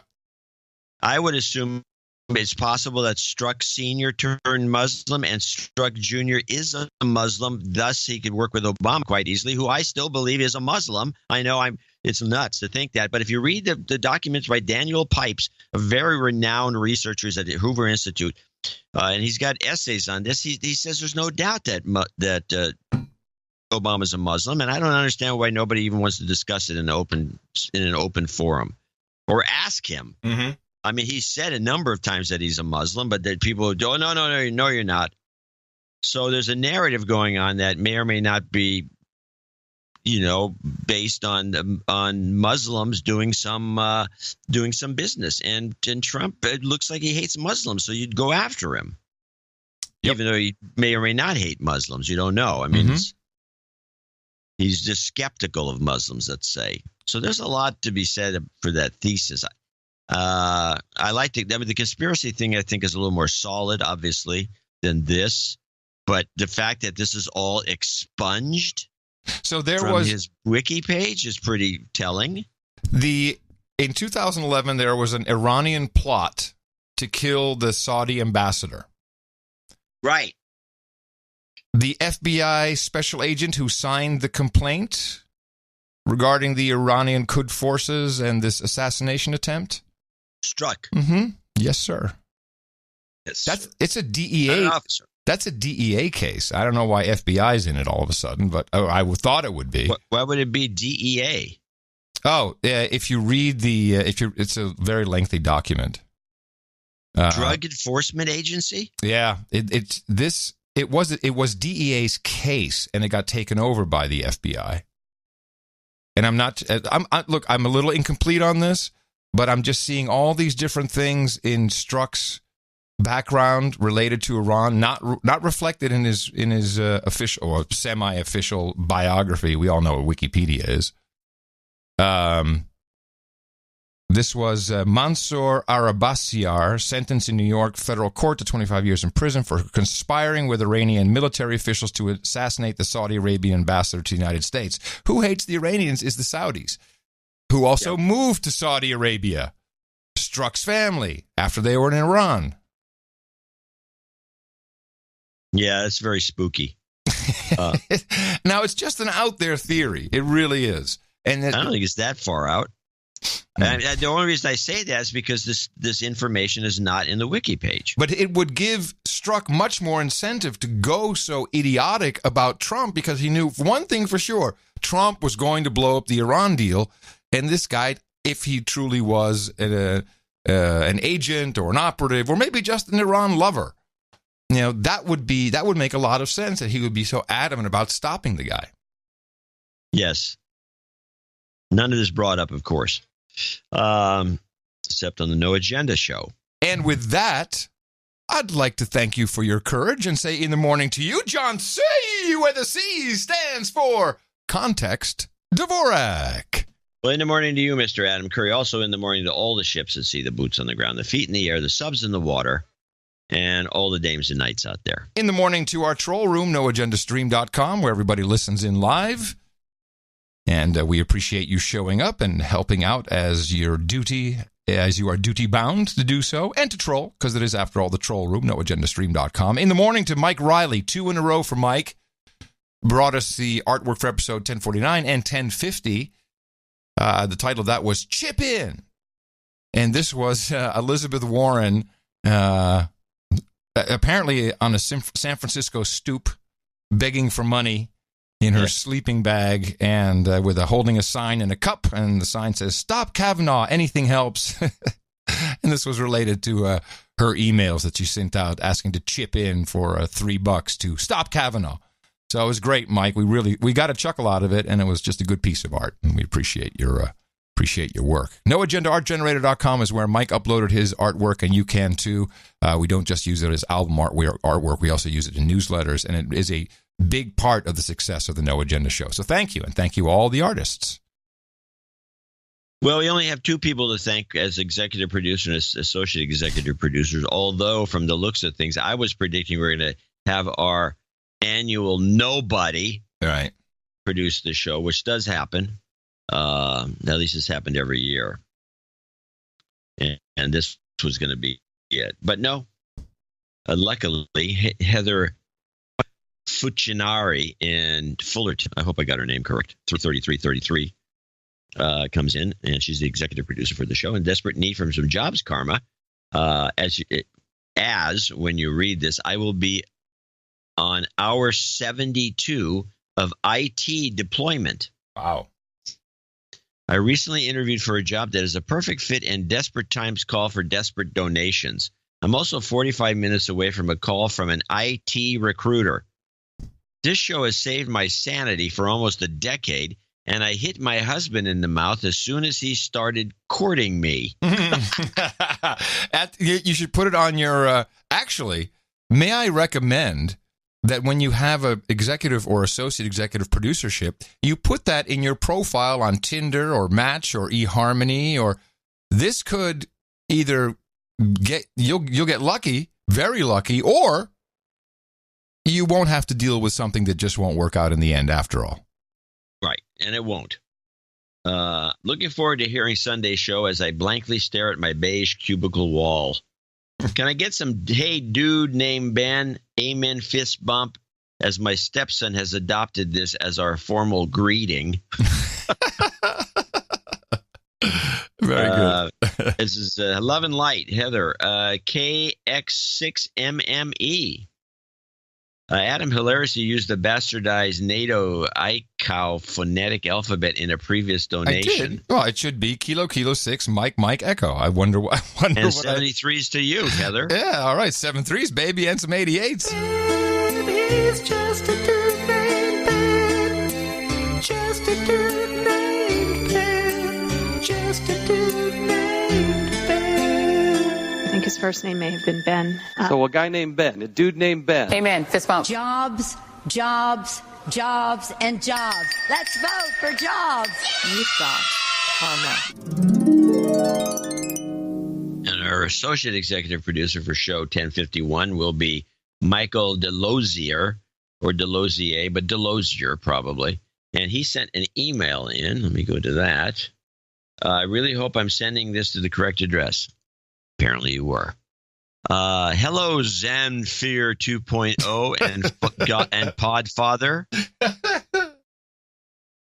This is Michael Delosier, rhymes with enclosure, enclosure, from Maryville, pronounced Merville. Yeah, that sounds right. Dynamite. Yeah, Merville, Tennessee.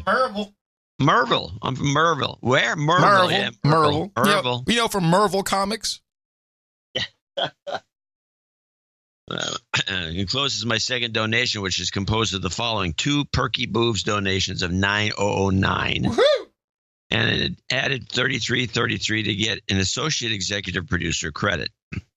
I had previously donated $90.09, but just wanted to get the new donation meme out. To anyone who might like the lift the boobs donation up a bit. An uplifting donation. So we got 3 boob donations. We got the Perkies at $9.09, regular is at 8. What is it? 8.008 boob. Yeah, 8.008. That's because it spells boob. And then the small boob 6.006. I humbly request a de-douching will now choose. Give him a de-douching. You've been de-douched.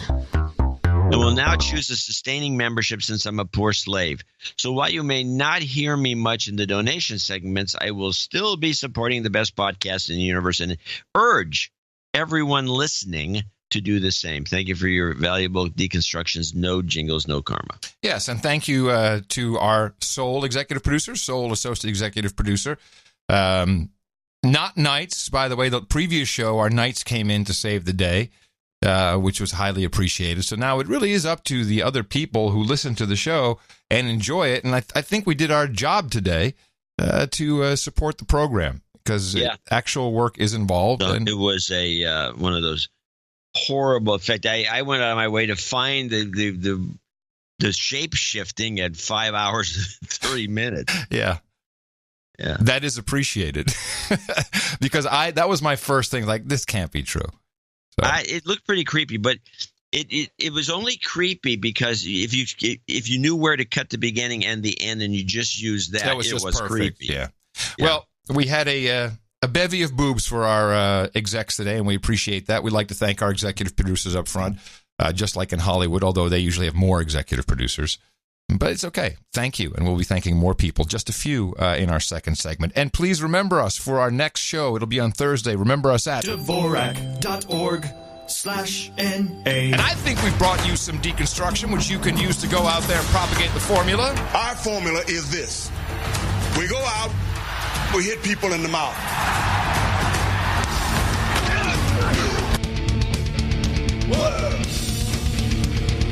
With WikiLeaks, Julian Assange. Shut up,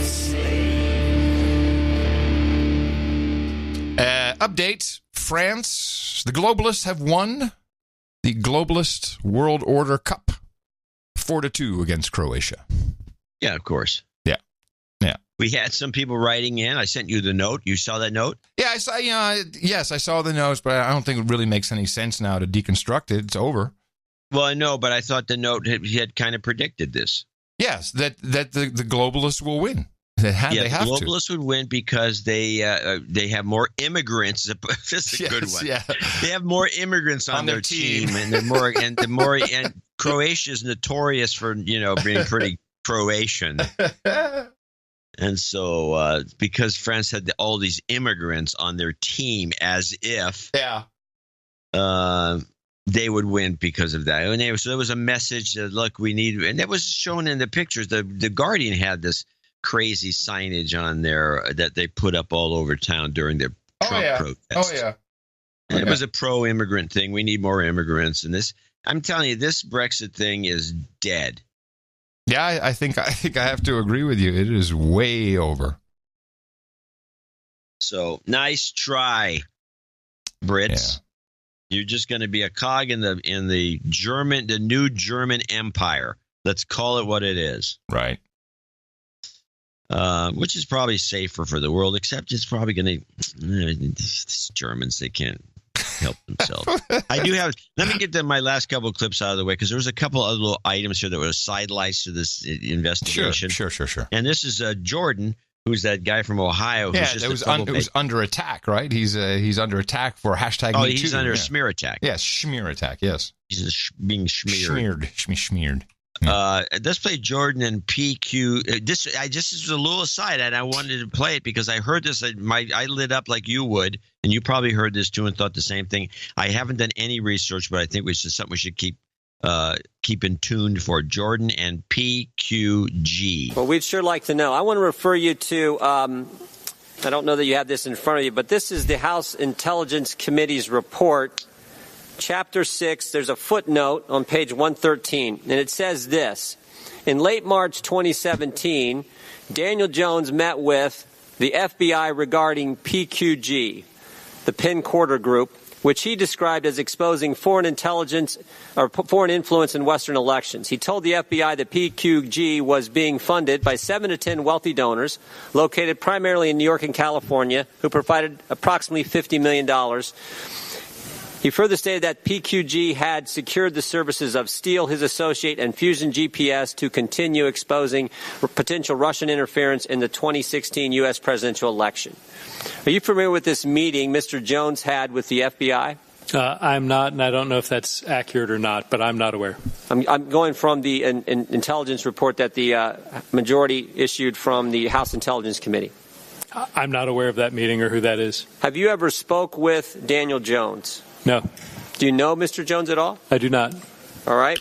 Yeah, I did catch this, and it appears that our internal federal law enforcement, known as the FBI, has outsourced just enormous amounts of work to former colleagues who go off and start these little independent groups with just phenomenal contracts. The same goes for CrowdStrike, which we'll talk about in a moment. But this is the same. This is a group led by Daniel Jones, and he has been involved in government. Specifically, as he even notes on their own website, with the FBI for years. And this is what has happened: is we, just like DHS, we outsource it to ex-DHS a-holes so they can build all the naked body scanners. The FBI outsources their intelligence to their ex-colleagues and pays them good money because that when they get out, they'll be doing the same thing. Yeah, so it's a disgusting. It's that's actual corruption. Yeah, it is corruption. Yeah. Yes, it's total corruption. Now, the other thing Jordan brought up was the Simpson and Korn connection, including the connection with David Korn, the guy who used to be the commentator that was outed as a misogynist, the nut job at Mother Jones, and he had something to do with this dossier in the beginning, apparently. And I just want to play this little clip because there's confusion over the possibility that there's two dossiers. Oops, I'm sorry, I accidentally ejected. Here we go. My direction from the FBI is that I may not answer that question. I got it. Let's go back to the email that you sent that you won't talk about. Are there 3 copies of the dossier as evidenced by what you said in this email? Sir, to be clear, I want to talk about this email. I want nothing more than all answer your you question want, but you're not talking about it. You're not answering my questions. Are there 3 copies? 3 copies of what? The McCain copy, the BuzzFeed copy, and the one that you got from Korn and Simpson. Sir, the most I can say is we received a variety of copies of and different types of. Let me ask you one other question. Glenn Simpson testified in front of the Senate Judiciary Committee on August 22nd, 2017. He was asked, did anyone from Fusion ever communicate with the FBI? His response, no. No one from Fusion ever spoke with the FBI. So here's what I'm having trouble understanding. If Glenn Simpson says no one ever spoke with the FBI, how is it that you got a copy of the dossier from Simpson? Someone's getting cornholed today. Sounds like a recipe for success to me. So that came up and didn't. I will say, without any collusion, this is the only clip that overlapped that we had today. Oh, that you had that clip? That was the only one. Everything else, we had different things we brought to the to the party. Yeah, well, that's good. I think we have some second sense about this. It's inexplicable. Last clip. This is just a local analysis done by just a rap clip. This is only 12 seconds or so. It's the rap clip after they go through all their discussion of this event. And I want you to just listen carefully to this and tell me what do you think is wrong with the logic. Drew attention for the appearance of bias against the president. Strzok testified yesterday that the fact that he didn't leak any information about the Russia probe shows that his political views did not play a role in his work. Huh? Let me just understand what's being said here. Because he did not leak, that proves that he had no bias? That's what they said. Hey, makes nothing but sense to me, everybody. And in weather today. Jeez. It's unbelievable. And people wonder what's going on with your news. So right. I'm in one of the adult under 40s who's doing AP exams and stuff, and she's got her final year school, and she's taking a communications class. And who? Elise. She's one of Tina's daughters. Elise, yeah. How or Elise? Elise. E-L-I-S-E. E-L-I. Is she an adult? An adult under 40, of course. She's 21. Okay. Just to give you an understanding of why people are misunderstanding things or take things for granted. And she's taking a communications class, and she had to get an extremely expensive book, which is just another ripoff, another scam. These children go. This angers me. $100 for a textbook. Okay, scam. Yeah, big. And you could rent it from Amazon for $60. You rent a book from Amazon. Double scam. Yeah, scam. And I say, I'm in some of those textbooks, and she goes to the index, and sure shooting, there I am. about podcasting. What were you doing there? Yeah, I was hanging out, and it was about. Was your name in there? Yeah, no, the whole history. Okay, that makes more sense. The history of podcasting, which was pretty good. It's better than most accounts, but it also wasn't completely right. And so you always have to think, well, if that's not right, what else is not right in the book?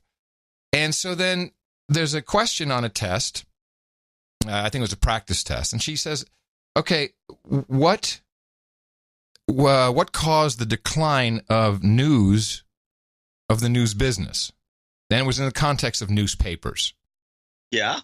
And I said, "Well, that's really what." Do you have the question? I can give the right answer. What would be the answer you gave? Television. That would be one, but it was more modern. So a more. You're snapping your lips. It was more modern. When the internet came along, what was the main thing? What brought the newspapers down? What did the internet do? Fake news. No. Classifieds. Oh. So it all depends on how you. That is an element. The thing is, okay, here's the history goes like this. It was actually television that really brought the newspapers to their knees, required all the stuff that took place in the newspaper business, from joint operating agreements, which were the thing that saved the newspapers, even though it was sketchy, to the decline of the evening paper, all came about because of television. Television sent the newspapers into their death spiral. Mm-hmm. Yes, the classified thing was propping up a lot of papers, and when Craigslist came along, although it was offered to the newspapers directly, even though I'm sure they don't discuss that in there, as a kind of a joint venture or whatever, the newspapers did their basic, we know how to do what we're doing, get out of here. And that was the end of that. Right. And that really hurt the papers badly. So, very badly, because that was it was, as you say, it was propping up their revenue. So I picked up the story and I said, well, I was there when this happened. What happened was, they lost their classified business, which was propping up the news, and then they couldn't make money anymore. But the correct answer, according to the test, is the move to digital. That's the answer. I mean, if that's the type of thinking, critical thinking, and historical relevance people are being taught, you've got to question university. The move to digital was was a Hail Mary to try and save themselves. Because of the loss of the revenue of the classifieds, they had to go digital because that and the fact that newspapers weren't producing is, it's an arguable position that would be it's debatable. Right. It's debatable. I thought it was highly debatable too, and I think the move to digital is just too short of an answer. It's not that important. It's a complicated answer. It's a series of problems that took place, and the move to digital was just the last of what might be another event after the move to digital. Right. That further erodes their position. Yeah, you could say Facebook. And would that be the answer? I don't know. You could say Facebook or Google. Lame. This is shallow. This is requires a little more thought than this. So that's why you can get news reports like the ones we just played, and since it's only 11 seconds, I'll play it again. Drew attention for the appearance of bias against the president. Strzok testified yesterday that the fact that he didn't leak any information about the Russia probe shows that his political views did not play a role in his work. I mean, that's an abstraction, and it's an incorrect abstraction. If you think about it, at some level, it's a non sequitur. Yep. It makes no sense. Yeah, I know. Well, I can't help that. Yep. No. So she's taking. What is she doing? What does she expect to do with this certificate? What is she getting out of this? Degree? She's going to graduate. She'll graduate. She'll graduate from. She's in junior college. No. She's going to be a senior. She's senior. Senior in a regular school. Yes. And they're teaching this. Yep. It sounds like to be honest about it, I thought it was like a high school text. So what did they say about podcasting that was inaccurate? Oh, I'd have to get it again, but never mind. Yeah, it's not that important. It's not that important, and it's also my version of history. Who knows? Everyone can have a different version. It's fine. I really don't care. So now we have so the president's on his way to meet with Putin, and then the new meme is launched. He should not meet with Putin because Putin hacked our election. I like the fact that various Democrats are coming out and telling the president what he should or should not do. Barry, I mean, they're just Chuck grandstanding. Schumer. There's no way he's going to pay attention to any of them. But this is the worst kind of grandstanding in front of the 2018 elections. Yeah. I think they're starting to blow it, to be honest about it. But the timing, of course, is fantastic. I think in the president's favor to have a new 12 new Russians indicted on the very last minute of your business week there on a Friday. I have a clip. You can play. I'd love to hear it. But first, I want to play the pre-clip, which is 12 indicted, stunning detail. I think it's funny.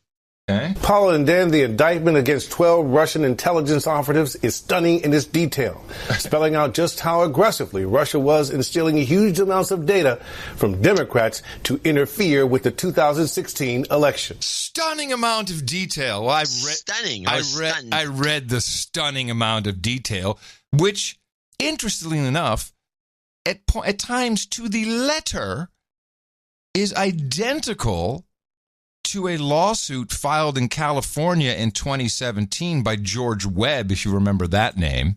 George Webb is some ex-intelligence guy who was doing video after video after video. Remember this? No. We played a couple of his clips. He still does. It's like a daily video. It's like could be 5, could be 15 minutes. And he was mainly talking about Podesta. And in 2017, he sued Podesta and other elected and public officials, including some in the Justice Department.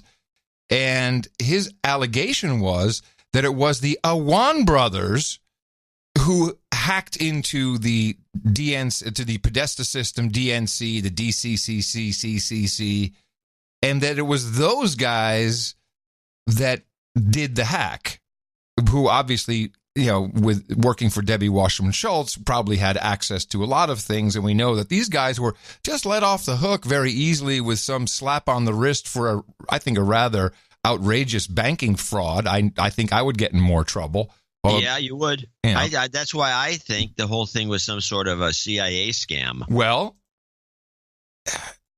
who knows exactly? But the fact that some pieces of the indictment were I have both of them in the show notes, identical to the Mueller indictment of the spear phishing setup where they used Act Blues instead of Act Blue to have people click on that. I mean, all of this seems, you could say it was plagiarized. I don't know if it was, but to say, oh, such incredible detail. Yeah, it was a lot of detail for a Justice Department who never saw the server. They never saw it. The server. This is like the WTC7 won't go away. Well, thing. We need a jingle for it. the server got the server won't go away. What's in the server? Let me add something to this, and this goes back to the PQB that we were talking about. CrowdStrike, which has Ukrainian backing, Ukrainian co-founder, who hate Russians. I might want to point out, at least a lot of them do. A lot of them do. That's what CrowdStrike is about. And the CEO is Sean Henry, good friends with Robert Mueller. Lunches with him, goes to symposia with him together. And these are the guys that got the server and made all these allegations, now cited as a top U.S. security firm. So the FBI's indictment, not only is it based upon third party and not any investigating they did, there's also no way to go back and check it because the servers have been wiped clean. So this whole indictment can never hold any water. There's no proof to show. Unless, somehow you're going to say, well, these guys seem okay. Yeah, we'll just take their word for it. Yeah, it seems unlikely. So let's play the second half. Play the second half. Information. Russian Command Unit 26165, in charge of stealing information, headquartered in this building in Moscow. And 18 miles away, here where Unit 74455 allegedly weaponized the information, posting online, including through WikiLeaks, damaging information on Hillary Clinton and Democrats just 3 days before the Democratic National Convention. Mueller portrayed the Russians as nimble, one example in the indictment suggesting they appeared to step up their attacks on Clinton on the same day as... Nice cyber effect, by the way. ...this appeal from candidate Trump. Russia, if you're listening, I hope you're able to find the 30,000 emails that are missing. That very day, according to the indictment, the Russian conspirators for the first time attempted to hack email accounts at a domain used by Clinton's personal office. Mueller also claims a hacker entitled Guccifer 2.0 reached out to someone close to the Trump campaign, believed to be his longtime strategist, Roger Stone, writing, "Do you find anything interesting in the docs I posted? And then, please, tell me if I can help you anyhow." Stone himself was not indicted. He told ABC News that he is the person mentioned in the indictment, but he insists that he's done nothing wrong. Any objective person who will read that exchange will see that it's benign, it's innocuous. Special Counsel Mueller's indictment list is growing. 32 people indicted so far, with 5 felony convictions and more than 100 criminal charges. Yeah. Great. And of course, that's brought up on the hearings constantly. Oh, there's 100 people been in charge and then done so many indicted. These are all for littering. Producer Chris Kay attended a private or semi-private demo from the CrowdStrike folks, the people who brought you the Pew Pew map. And he sent us a little report, which I'd like to share. Good day to the OG Podfather. Sent you a tweet about this a week ago. I attended a CrowdStrike demo. He sent me a ton of screenshots, which I will share with you, John, and maybe put them in the I don't know. I don't know if it's useful for anything, but it's just interesting to see.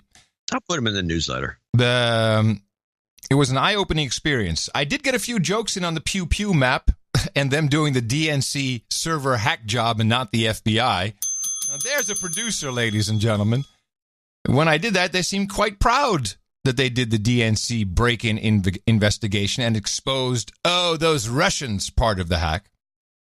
They are thoroughly convinced it was the Russians and not an inside job, which is the theory I agree with. There was way too much data moved for it not to be done inside the network. I can't see them transferring that much info that quickly over an internet connection. Throughout the demo, they threw out a lot of buzz terms. They said their staff are all former CIA and NSA. It's the outsourcing of your intelligence.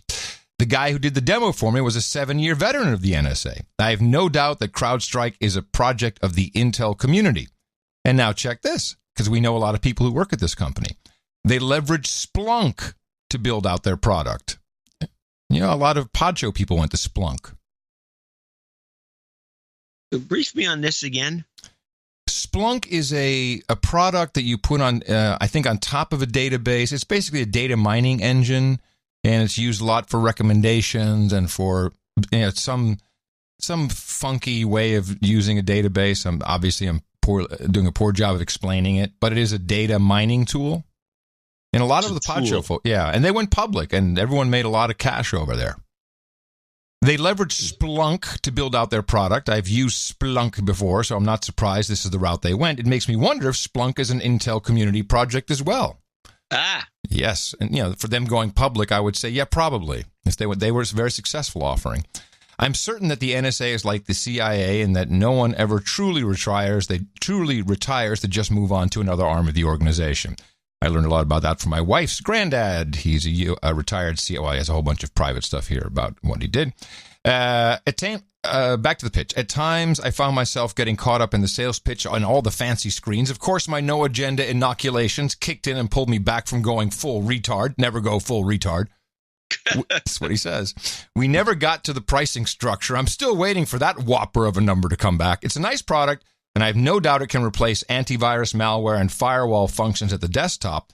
just like the Cisco Firepower product, its strength is in getting enough people to use the product in order to learn and detect new exploits and attacks. They talk about machine learning, but they are very much using actual humans since the machines can't learn yet with the so-called AI. They refer to the team as the Managed Hunter Team, and they call them their Force Multiplier. And they also offer what they call their White Glove option. This is someone crazy enough to allow them to view all their data and step in when a live attack is detected and to remediate it for you. Anyone who chooses that option needs to be fired. Below are some of the buzz terms they threw out. I'm not sure if this will help the show, but I always want to share what I learned as a fellow dude named Ben. Yes, the dude's named Ben. Make it happen. As always, love the show. Grew up watching you on MTV and reading John's columns. I'm a bit overdue for a donation, so I need to rectify that before I fall into full-on douchebag. Here's some of the buzzword terms. 125 billion events a day. They only collect metadata. DNA of an attack. Nation states. Indication of attack, or IOA. Non-sales staff, all ex-CIA and NSA. IT hygiene, and built on Splunk. So, nice hyped-up company. Nothing there doesn't make sense. Led by a guy who was friends with Robert Mueller. Yeah. Who just indicted people based upon his buddy's information from his commercial company. I'd say shaky at best. To say the least. Yeah, or that. Now, that doesn't mean that we didn't have enough people going just ape shit over Trump having the audacity to go see Putin. And again, I think if anything, he set it up this way. Like, yeah, go ahead. Tell him now is perfect before I go over there. Let everyone go crazy and ask me to not go or to tell Putin to extradite these people. And so it's just all kinds of CNN was just going nuts. Oh, hold on a second. Was extradition requested? I bet it wasn't. It's being in the indictment? Yeah. Ooh, that's a good question. Well, I have it here.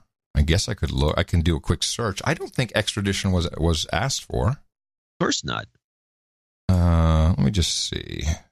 Will this open? Here we go. Let me do a quick search. Extra. No.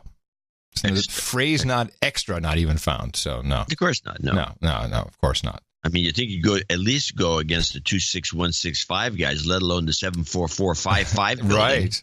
But also, an indictment is not a conviction, but you'd think it was. Anyway, so, Putin is crazy. Putin is a nut job. Putin is doing all kinds of crazy stuff. Actually, somehow he's smarter than that dummy Trump.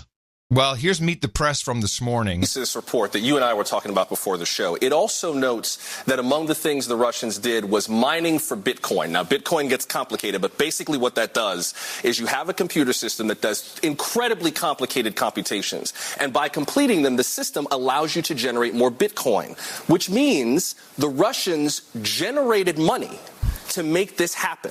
They literally minted money to hack our election system. Now, the president saying, well, I don't know if I'm going to ask for extradition is stunning. If someone broke into the Bureau of Engraving and Printing and stole American dollars to commit a crime against the United States, it would be an immediate call for extradition. They are literally minting money. No surprise. Yeah, that sounds like a good comparison to me.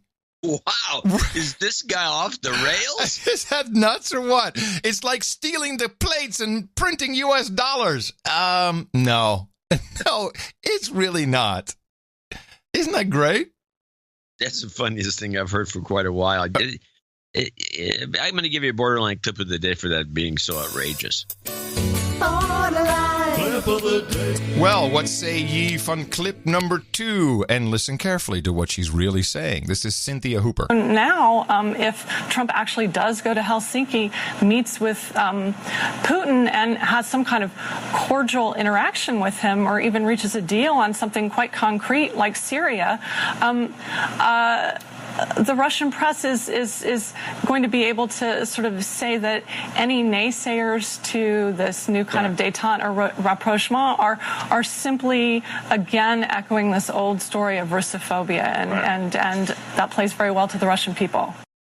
Okay, so if I understand her correctly, if Trump and Putin somehow arrange to create peace in Syria.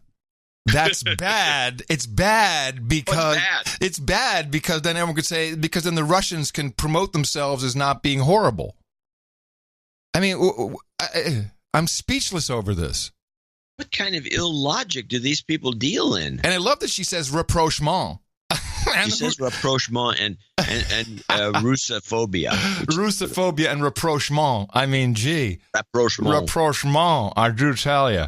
Well, then we have this. Kimberly, I know you have a lot of contacts in the national security. This is where she's going to toss to Kimberly Dozier. I believe she is a former CIA operative. Community, what do you know about the current threat? Well, this current threat is something that is much discussed, much recognized by the intelligence community, by the Pentagon, and it's something that they are daily fighting against. So you're getting a bird's eye view of what President Trump is getting briefed probably nearly daily. That said, what Trump hasn't done, to our knowledge, is to declare some sort of war on cyber threats by Russia the same way there was a declaration of war on al-Qaeda, war on terrorism. And while every day you've got national security professionals battling it out in cyberspace against Moscow, what you don't have is a concerted effort with extra resources like we had in the war on terror. And that's what they don't seem to be able to get across to the president in the briefings to him. And it's a matter of frustration for a lot of people. They think maybe it's going to take some major hack before he gets that they are not just adversaries, but enemies probing U.S. defenses every single day. Probing our defenses. We're not doing enough with cyber. It'll take a major hack before this dummy figures it out. Stupid dummy. And this one took the cake. As Putin and Trump prepare for that face-to-face meeting, the people of Ukraine are watching closely. Does this meeting signal a resolution for the Crimean Peninsula, where, we should just remind you, there's a war going on backed by Russia on Ukrainian territory? What? But first... Wait, John, there's a war going on in Crimea. I didn't know that. Oh, you didn't know that? There's a war going on in Crimea? Did you not hear the reporter just say that? Listen again. I think it's a war on prices. I'm telling you. Hold on. Resolution for the Crimean Peninsula, where, we should just remind you, there's a war going on backed by Russia on Ukrainian territory. There's a war going on. I think we need to go to our correspondent right now. John, can you hear me? Yeah, I can. Adam, tell us what you know. John, I'm learning that there's a war going on in Crimea right now. They obviously have green men. Russians are in Crimea. As you know, Putin stole this. He stole it. Oh, my God, there goes an RPG. As you know, Putin stole all of this. So there's a war in Crimea, John. Back to you in the studio. Thanks, Adam. Be safe. That was Adam Curry reporting. That was Adam Curry reporting from Crimea, where there's a war going on. I think it's a war on prices at Ivan's Furniture. And with that, I think we should take a little break. I need a breather after that big report. I got one more ISO for your consideration. Okay, sir. I'm sorry. Yes, not sir. Riz. Yes. New podcast. Okay, new podcast. Yes, I got a new podcast! I'm going to show my support by donating to No Agenda. Imagine all the people who could do that. Oh yeah, that'd be fab. Yeah, on No Agenda. In the morning. I think that one takes the cake. That is one of the best ones you've ever gotten for me. This is my new ringtone. Yes, I got a new podcast! I didn't know Brian Brushwood could talk that high. That's good. Yeah, it's stunning. Well, after his, what happened. Yes. Sean DeSantis, $133.33. We do have to thank a few people for helping us a little bit. We have all of 20 people here. Sean DeSantis, Darren Turbeville, 10420. Thanks for the sanity, he writes. Laura. No, Darren Turbeville says, "Hi, friend. Thanks for the convo." Oh, that's right. I think this is one of your Ukrainian Skype buddies. Ah. Yeah. Oh, yes. Yeah. Right. We're plotting against the Ivans because we have our own furniture place. Laura Wilson in Sammamish, Washington says thanks for the sanity. The women appreciate the sanity. They do. Jackson Butler in Levelland, Texas, 7141. John Boyd, 6969. Ryan Headlam, 6633. Sir Lucas of the Lost Bits is back from Tacoma, Washington, 6432. Hey, John. We had one person for Bastille Day? Yeah, Jackson Butler. One. Yeah, well, we don't like the French in this country, apparently. Commies.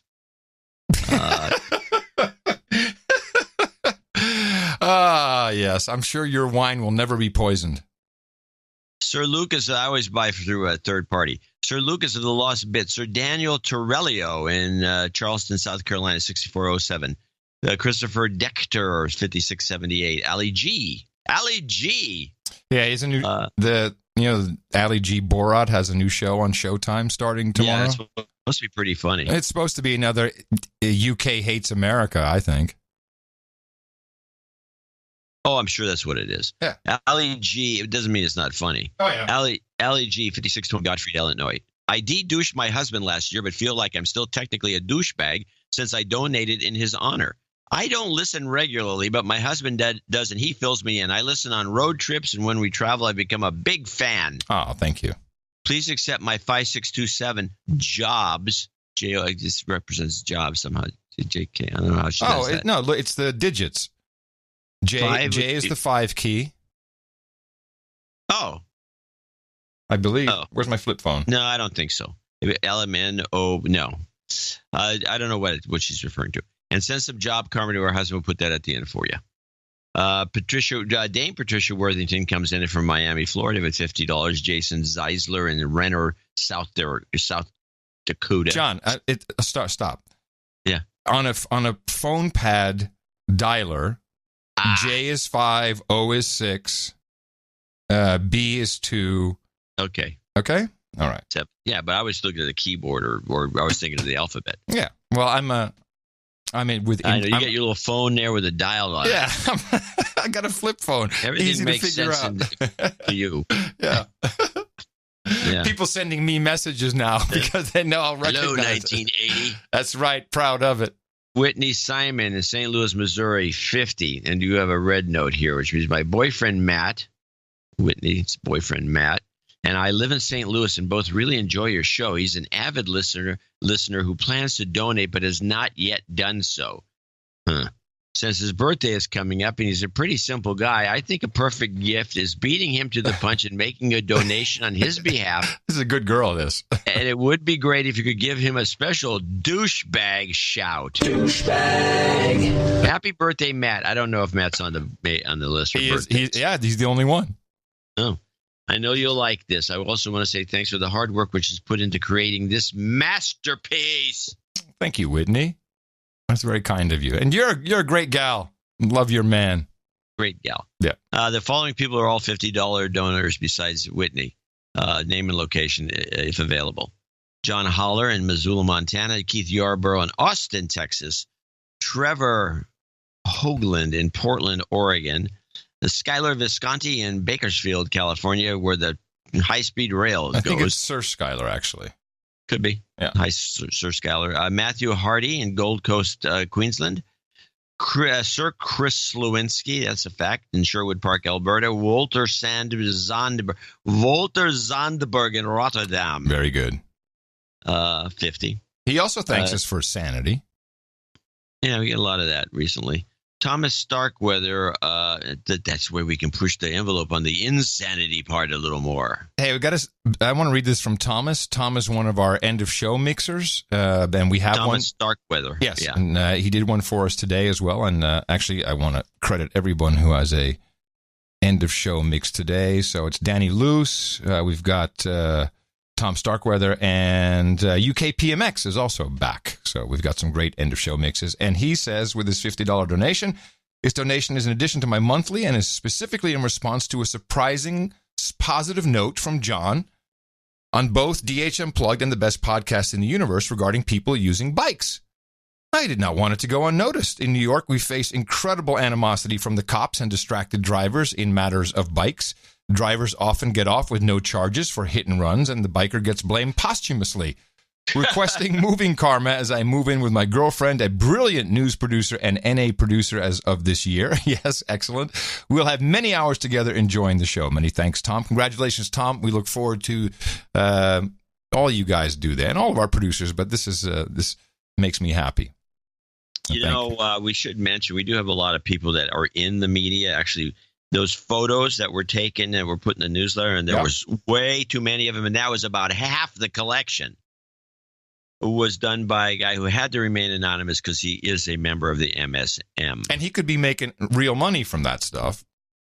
Well, he probably is. He just wants side loading. He probably took his, if it was his job to cover it, it may not have been. Right. But he he knew what the us. No Agenda thinking was. He looked specifically for No Agenda style signs, in other words, the nutty ones that have messages. That's unusable for M5M, so you're right. He couldn't use Trump loves Brexit. No. Trump loves, here's a song. Trump loves Brexit. Oh, Trump. As in love and marriage? Trump loves Brexit. And marriage. Trump loves and Brexit. Yeah, okay. It goes together like a blah, blah, blah, blah. Come on, people. I can write the lyrics if you want. Yeah, I can tell. Bruce Klassen in Valencia, California. We know how to pronounce Valencia. Oh, he said not Valencia. Valencia. Yeah, that's the way I would pronounce it. Valencia. It's named after the orange. Literally. Or the orange is named after, maybe it was bread there. One of the two. Good orange. Robert Weber in San Jose, California. Brandon Savoy in Port Orchard, Washington. I think he's a sir. And that concludes our list of $50 donors and other well-wishers that help produce this show. A total of 26 people showed 1051. Thank you very much. Yes, I said my piece at the beginning, so I don't have to bring that back up, but you know my feelings on it. And in no way can that detract from the support we've seen from these fantastic producers and the ones who are still on our programs, our subscription programs. In fact, I just got an email from one of them during the show. He said, holy crap, I checked and my subscription had been expired by PayPal, which they typically blame on us. And that, of course, doesn't seem logical, nor is it true. So if you have a subscription, or 1212s, 1111s. I have the explanation. Oh, this is news. Why we get blamed. Okay.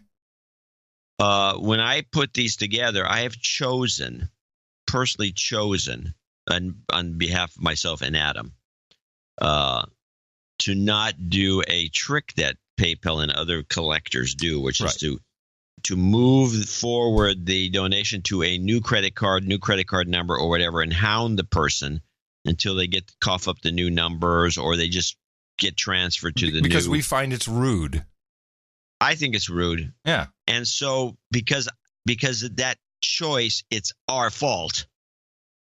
Yeah, that's why. Okay. Right, because we don't want to be rude. Then they say, well, the No Agenda show, you got to talk to those guys. I see. Well, technically they're right, but the wording is annoying.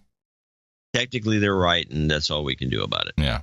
Well, again, we want to thank all those people. Thank our executive producer and associate executive producer and everybody else who came up on the list here today. We got some karmas to hand out, some jobs karma, some relationship karma, some travel karma. Anonymous also requested some jobs karma. I want to make sure I do that. And thank you again. Another show for you filled with deconstruction on Thursday. Find us and support us at Dvorak.org/NA. Jobs, jobs, jobs, and jobs. Let's vote for jobs.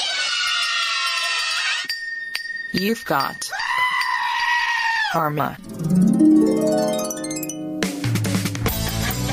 It's your birthday. Oh, no agenda. Well, donations, etc. don't get in the way of content today. Only one birthday to celebrate, but we do it wholeheartedly as Whitney Simon says happy birthday to her douchebag boyfriend, Matt. And we concur. Happy birthday, Matt, from everybody here at the No Agenda Show. It's your birthday, yeah. And that's it. No nights, no title changes, no nothing else. No nothing. No nothing. That's all that we got. But there's still plenty more show. I got a couple of things that are kind of interesting. Okay. I do have another ISO. You are just ISO heavy today. Well, this one I'm going through the clips and they're all up on the screen, and I go and I close them out when I go to this. And this one just showed up. I don't even know or remember cutting it, but this is the crime, terrorism, espionage clip. Crime, terrorism, and espionage. Nah, it doesn't cut it by new podcast. Well, man. not by today's standards. No, I mean, you should have spread these out. I mean, you're just shooting your wad, and, it's like, I'm not going to clean it up. This is just too much. It's one of these things, you either got it or you don't. Yeah. I'm not going to spread anything out. I do have a clip of the day for you. You do? Well, I mean, I think it's a clip for you. It's a clip for you because I know how much you love these clips. Do I have to get okay? Hold on. Let me get some jingles. I don't even know what it is, but I can guess what it is. So I'm going to get at least one jingle set up. Okay, which clip am I playing here? Oakland Zoo gondolas. Oakland Zoo gondolas. Some visitors to the Oakland Zoo were stuck high in the air for about 30 minutes this afternoon. They were suspended in the zoo's gondolas. Zoo officials said a digital glitch was to blame. And it took glitch! Shut up about the glitch! time to reboot the system. The gondola started moving again at about 2:30 this afternoon. A zoo spokeswoman said passengers were inconvenienced, but no one was hurt. They are state-of-the-art, custom-made gondolas, Swiss-made, and with state-of-the-art comes a lot of technology. They're fully electric. They're fully digital. There was a digital glitch. If you have computer problems, I feel bad for you, son. I got 99 problems, but a glitch ain't one. That's great reporting, and that comes from the home of Silicon Valley, ladies and gentlemen. Yeah. San Francisco, California, where everything is just a glitch. And it was a double glitch report. It was a fantastic double glitcher. Yep, double glitchers. They're rare. They're rare, but when you find one in the wild, it's very satisfying. Yeah. Jeez. I'm going to give you, I can't give a clip of the day for that, but I'm going to give you a borderline. You deserve that. Borderline clip of the day. And then my favorite video from this week, as we've been tracking this progress over years, we even have a nickname for him that apparently now people are using as well. I believe we coined the term Juncker the Drunker. It was a difficult NATO summit for everyone, but none more so than European Commission President Jean-Claude Juncker. The 63-year-old stumbled and lost his balance several times ahead of a dinner on Wednesday evening. Juncker has said he suffers from sciatica, and others confirmed he complained of back pain. Asiatic. Just asiatic. He doesn't have a serious health problem as far as I'm aware of, but he does have a back problem for some time. Do you think that was the problem? Because he was smiling and in good spirits, so I'm just... Yeah, but he is good spirited, but he has a back problem for some time. But for the rest, I think you have to go to the Commission to ask for more information. Euronews reached out to the European Commission for comment. A spokesperson said it's not appropriate to discuss health issues publicly. Drunk or not drunk? I think we know the answer. The guy's a souse. And you have to see the clip because it was... I saw the clip. No, not the clip. The clip that I just played from Euronews. When both people who are answering the question, one of which is the Dutch Prime Minister, Mark Rutte, when they're saying this, well, he has no official, I don't think there's any health problem. They're winking at the camera. Oh, are they? Yes, subconsciously, one eye, like a little smile, and both, and the first guy too. Everyone knows it's like the biggest secret. The guy's a lush. Yeah, he's an alcoholic, obviously. And he needs to be helped. Yeah, if he's in public representing the EU and he's sloshed, I mean, come on. I mean, anyone who denies this should be on the Mueller team. That was good, wasn't it? I'm practicing for my alt-right career. Yeah, well, you might have to go there. So now I have a couple leftovers from the earlier part of the show. I might as well play them, get my stuff out of the way. Oh, I do have one news item. All right. And I remember the era, and I've always equated the current ride-sharing era with the hitchhiking era of the late 60s. Mm-hmm. there's a lot of, free transportation, but in this case, it's not free anymore. It's controlled because there's an app, so there's less chance of. But the hitchhiking era ended because of rapes and murders. That's to kind of summarize things. Even though I had a friend who hitchhiked from coast to coast, which was a big deal. It was like a badge of honor. A lot of people did. Well, let's put it this way: the reporting about rapes and murders stopped hitchhiking. Yes. That's probably more accurate. Well, this is going on with ride sharing now. We're hearing a lot of this sort of thing. San Francisco police say they've arrested a man who they're calling a serial rapist. The man, authorities claim, fooled his victims into thinking that he was their ride-share driver and then sexually assaulted them. Woohoo! Anyway, that went on for 10 minutes, given this report, and some creep that, I don't know, how are they intercepting these calls? Are they just driving around looking for someone that looks like they're waiting? I read quite an in-depth article about how this is done. There's ways that they can spoof the app or spoof with GPS locations. And there's a number of things that are being done so they can get your ride. They can find out if you have a ride. They can then drive up themselves and grab the ride, or they can book a ride on your behalf and then have the GPS, spoof the GPS so it looks like you're in the car driving around, and then you get charged and they get the money. I mean, there's a whole bunch of different things that are possible. Wow. It's technology, man. It's a glitch. It's just a glitch, baby.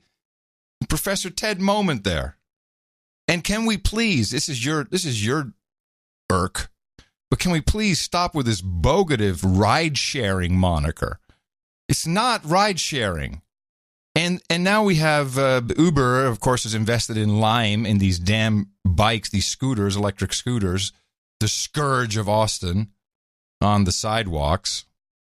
So I looked into this. And they call it bike sharing. You're not sharing anyone's personal bike. You're renting. Hertz car rental a bike. Call it bike sharing. Let's call it car sharing.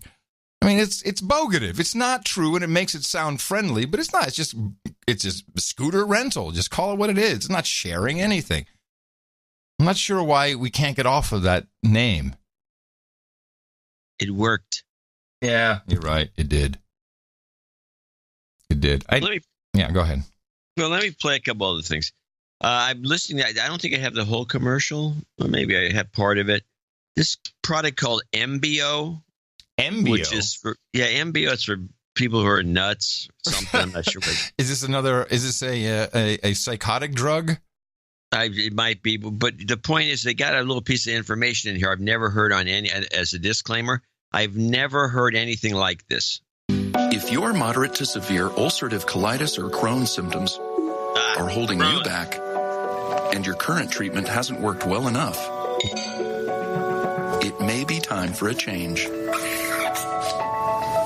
Ask your doctor about Entyvio, the only biologic developed and approved just for UC and Crohn's. Entyvio works at the site of inflammation in the GI tract and is clinically proven to help many patients achieve both symptom relief and remission. Infusion and serious allergic reactions can happen during or after treatment. Entyvio may increase risk of infection, which can be serious. PML, a rare, serious, potentially fatal brain infection caused by a virus, may be possible. This condition has not been reported with Entyvio. Tell your doctor if you have an infection, experience frequent infections, or have flu-like symptoms or sores. Liver problems can occur with Entyvio. Nice. All right. Sounds like a winning product. It's for Crohn's disease. Well, I gotta say, if you have Crohn's disease, you can be pretty damn desperate. So I can understand that people would love anything that helps. That would be true. So this drug could cause this brain virus that I guess will kill you or something. Yeah, could. But this says there's never been a reported incident of it using Entyvio. So where do they get this information from, and why do they have to disclaim something that's never happened? I don't know. I've never heard it ever on any. As you know, we both listen to these drug commercials, with our ears perked up. Yeah. I've never heard anything like that. I've seen this commercial, and I've heard this before. I never thought to clip it, but you're absolutely right. Like, that's what they're saying. It's like this could cause PLM, which could a virus in your brain, you'll die. But that's never happened. But if anyone, if you're feeling, you got a headache, call your doctor. Maybe this is your old theory. Just add on a bunch of horrible things that can happen. Yeah. To get people to take it, because by your old theory. Well, the theory is, and this is evidenced with cigarette packages, the bigger the warning, the more horrible the warning, the more inclined people are to buy the product and use it. And why this is, I can't explain, but this is why the cigarette companies in Europe, in particular, where this is mandatory, have the most unbelievable pictures. And, it's gotten to a point, I know that people in the Netherlands certainly joke about it, saying, I have a baby dying of cancer. Can I trade that? Who has a horrible lung picture? I mean, they're playing these games, like Go Fish. Go Fish. Mm-hmm. There's another oddball clip. Play this Walk Away Girl and Freedom of Thought. Yeah, this is a Russian bot, I presume. The walk away movement is just Russian bots. You know that, don't you? It's not real. I can't even remember what it's about.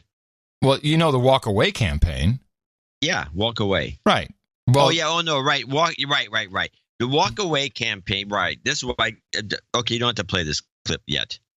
The walk away campaign. Well, I don't know that it's Russian bots. Well, it's not, but that's what's being said. Because all these people that do the testing. No, John, that's what's being said, because, of course, it's a real thing. Oh, okay. You have me confused, because I lost track of it already. Oh, I'm sorry. No, we had a couple things on. A couple of shows ago, we talked about it a little bit. Then I forgot all about it. And there's a bunch of people that are kind of getting it kind of kick-started, to use that word. Well, it's also it's a format which you pointed out. It is a new format used on YouTube. Well, maybe not new, but more people are doing it. It's confession booth style.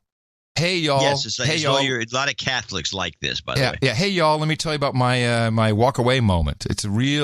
Which is important, because that is what reality TV is. You see the scene, then you have the confession booth. People understand confession booth video very well. So I think it's highly effective. Well, I never thought about it as coming from reality TV. Well, but it is. Now that you mention it, all the scenes the same. Mm-hmm. It's like they're talking, oh, yeah, Bill, he left me, and I, yeah. Interesting. Well, this one, girl, I liked this one. This one had a nice message to it, and I thought it was sincere. Even though when I retweeted it, I got, that's bull. She's always been a Republican. A lot of people think there's just Republican shills. Mm-hmm. But I don't think so. The real issue is that we have a news media that answers to corporate sponsors, not to actually conveying real news. And sadly, the majority of Americans are getting their news from those sources. Somehow, in the last year, advocating for freedom of thought has become a radical notion. And I am sorry to anyone who I tuned out in the past. I am sorry to everyone like me who's getting shunned, who's getting insulted by friends, by family, just because you want to be able to think for yourself and you want to be able to advocate that everyone should be thinking for themselves. Yeah, I'm seeing a lot of that. Yeah, I thought that was a good no agenda message. Oh, it's totally no agenda message. And what I like about the walk away is it doesn't say become Republican. It says walk away from this. This is not what I want. Yeah. It's very different from become Republican. Right. I need to read a little passage here from an interview in The Spectator, who interviewed Harvey Weinstein, who at 66 is facing, pretty much life imprisonment for him, because he wouldn't need much for him to die in jail. And very tasty little quote here that I'd like to share from this interview.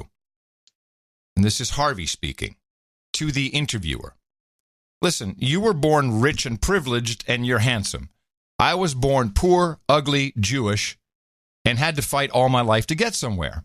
You got lots of girls. No girl ever looked at me until I made it big in Hollywood. Yes, I did offer them acting jobs in exchange for sex. but so did and still does everyone. But I never, ever force myself on a single woman. Call me naive or stupid, but in a funny way, I believe him. And here is the reporter speaking. I've seen Harvey in action during my annual Christmas party, the one I throw every year in New York with Michael Mailer. He hits on every young woman, but in a naive way. Quote, will you give me your address? I'll make you a star, is the theme of the pickup. Some say yes, some say no. His reaction is always the same. Smile, laugh, and hit on the next one. And there you go.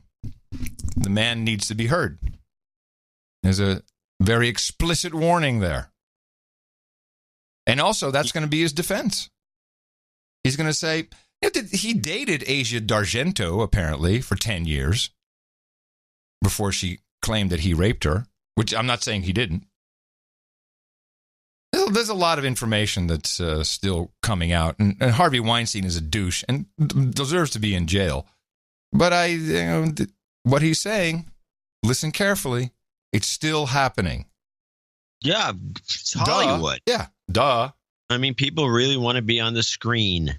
But as you said, it will all go away once they had that one special election with the dude who wrote something in a yearbook. Oh yeah, right. That the hell was his name? Kind of dropped a it's gone. Me Too is gone. It's just gone. It's done. I guess we fixed it. Everything's fair now. Everything's good for the women. Okay. All right. Now I need to discuss two quick things. Actually, three. In context of OTG, off the grid. And that means you're pro-sanity and anti-tracking. More tracking from Silicon Valley. 3 stories in the clip. The first one, the woman who was tracked and made a meme and a Twitter thread on the airplane. You remember this story? No. Yeah, you do. I was appalled by it.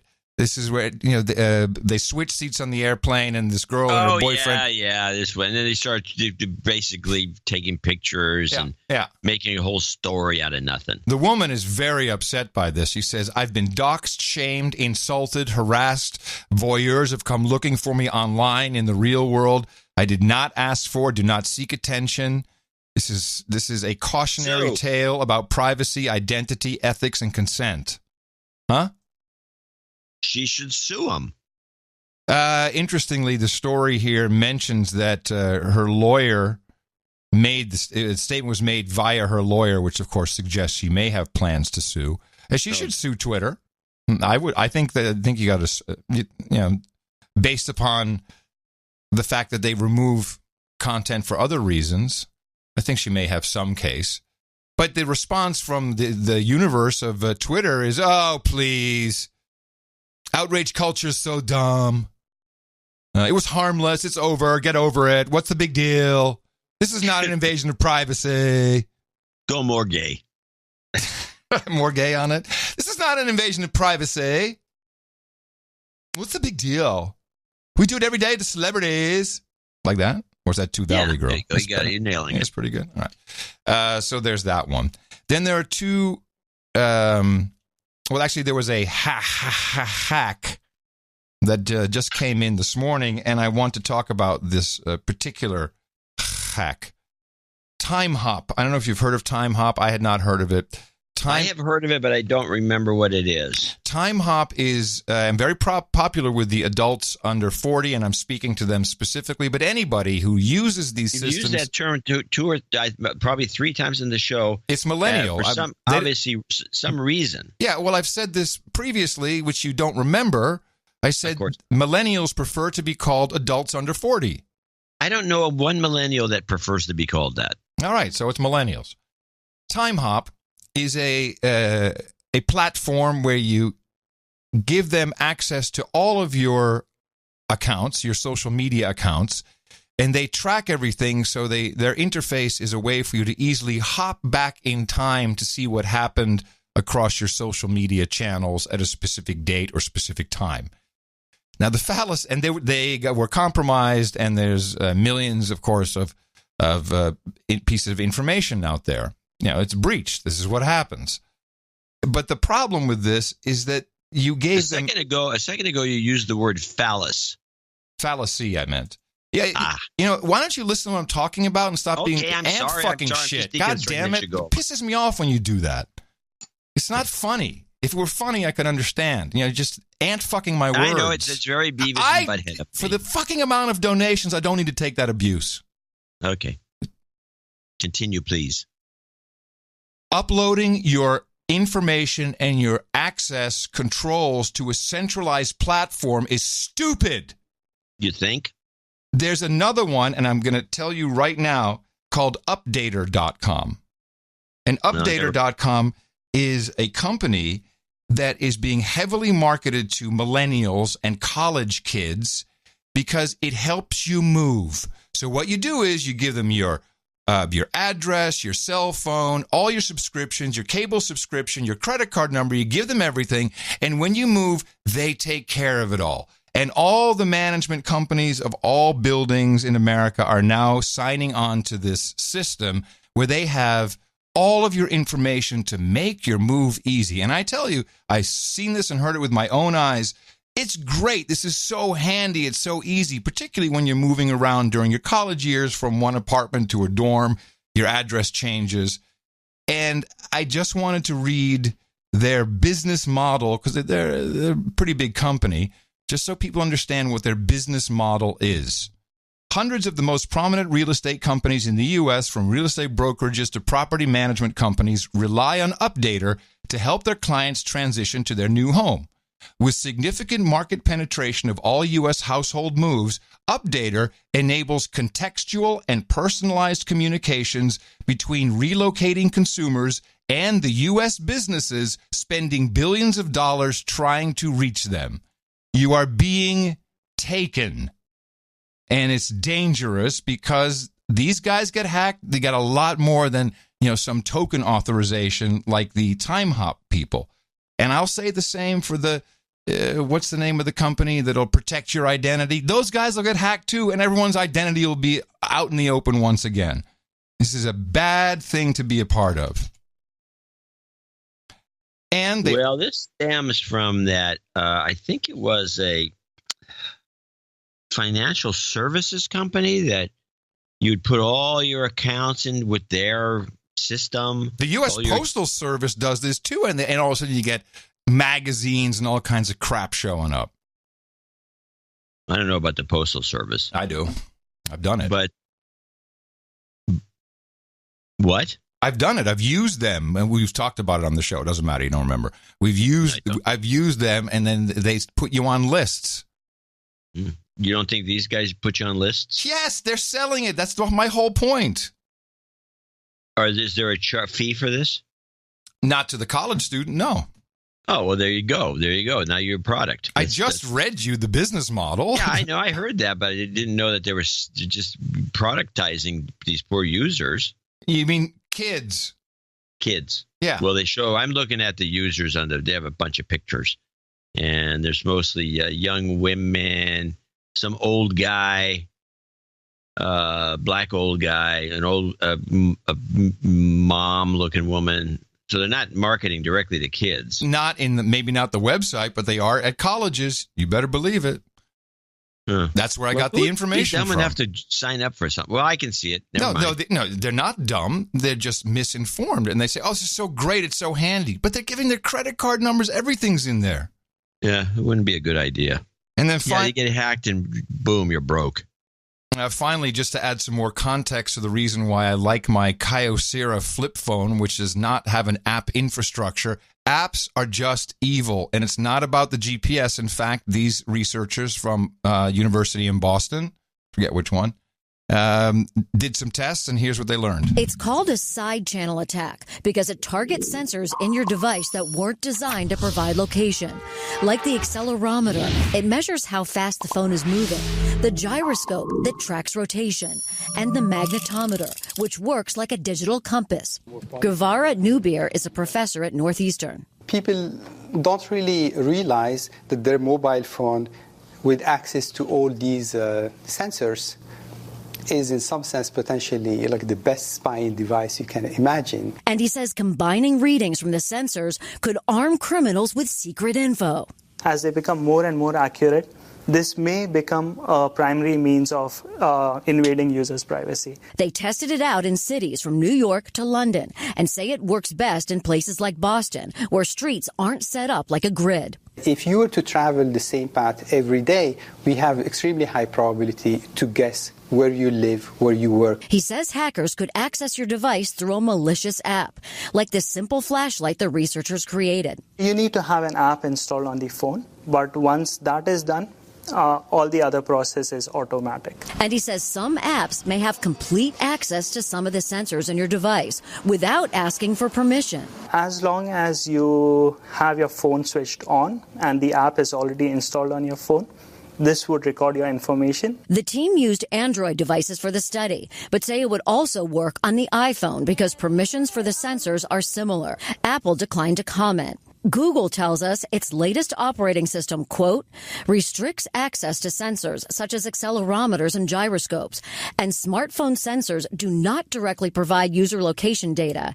And this research highlights just how difficult it would be to use these sensors for location tracking. Is there currently a way for users to turn all these sensors off? Unfortunately, there's nothing. The team is now searching for a solution. Meantime, the best way to protect yourself is only download apps from Google and Apple's official stores. And always keep your operating system up to date. Oh, yeah. Yeah, I'll get right on that. Only to point out that, as I said, it's all the sensors. It's not just the GPS. And it's very accurate. You know, the Compass app doesn't use the GPS. It uses the accelerometer. You know, there's a whole bunch of things. I think we have an opportunity for an app ourselves that would counteract this whole thing. Maybe put you back on track. You mean like shut it down? Yeah. Yeah, I don't think that's possible. Come on. Maybe. You should be able to shut down all those sensors. Yeah. Shoulda, woulda, coulda. I'll bet you can. Maybe. And then... and I have to report something. Mm-hmm. Theodore, the baby. Yes, Theodorable. His first word. No, wait. Is it going to hurt my feelings? Maybe. It wasn't Dada, Mama, or Opa? App. App, really? Yeah. His first word was app? Yeah, app. Oh, my God. I'm very sorry to hear this. Well, it's a fact. How do you feel? I thought it was kind of funny. So they're just giving the kid the iPhone to shut him up like every other parent? No, they refuse to do something like that. They're not idiots. They gave him a taste of the good stuff, though. Otherwise, he wouldn't be asking for it.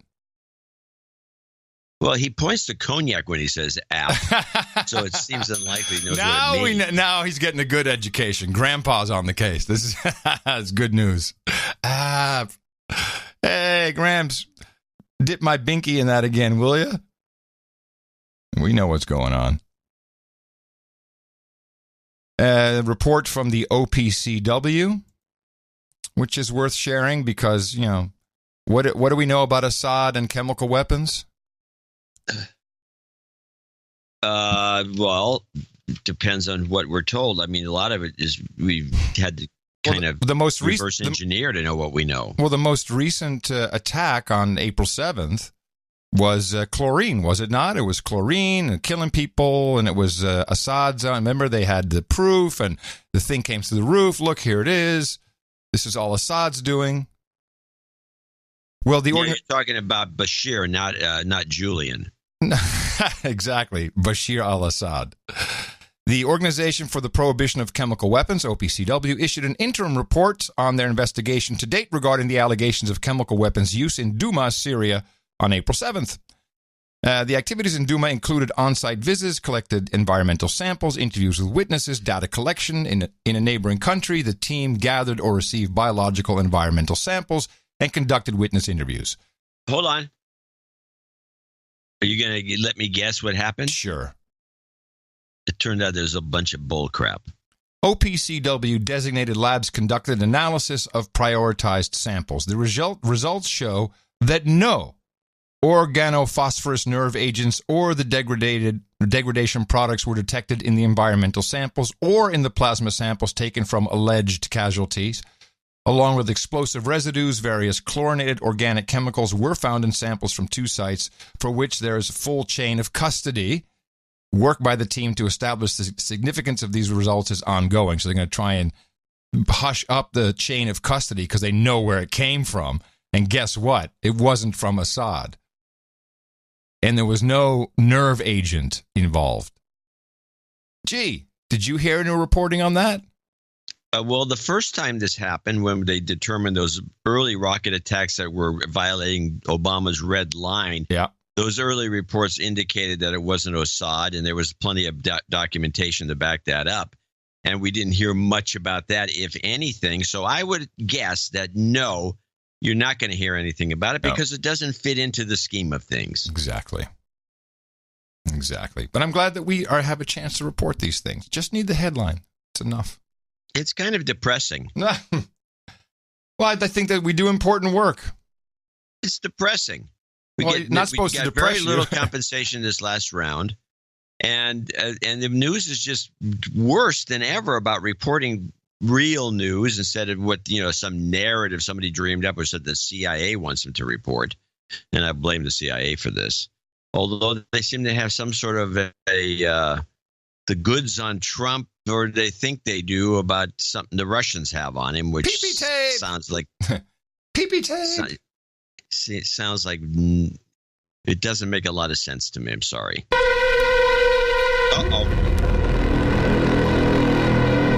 Attention all human resources. Now entering second half of That's right, everybody. We are in the second half of show. You know what that means. A trip to the other side. Oh, I thought it means we have 10 minutes left. Go on. We have about 5 minutes left. Israel are going to land on the moon in 2019. Obviously, just to visit their moon bases. But they're just pretending it's a new thing.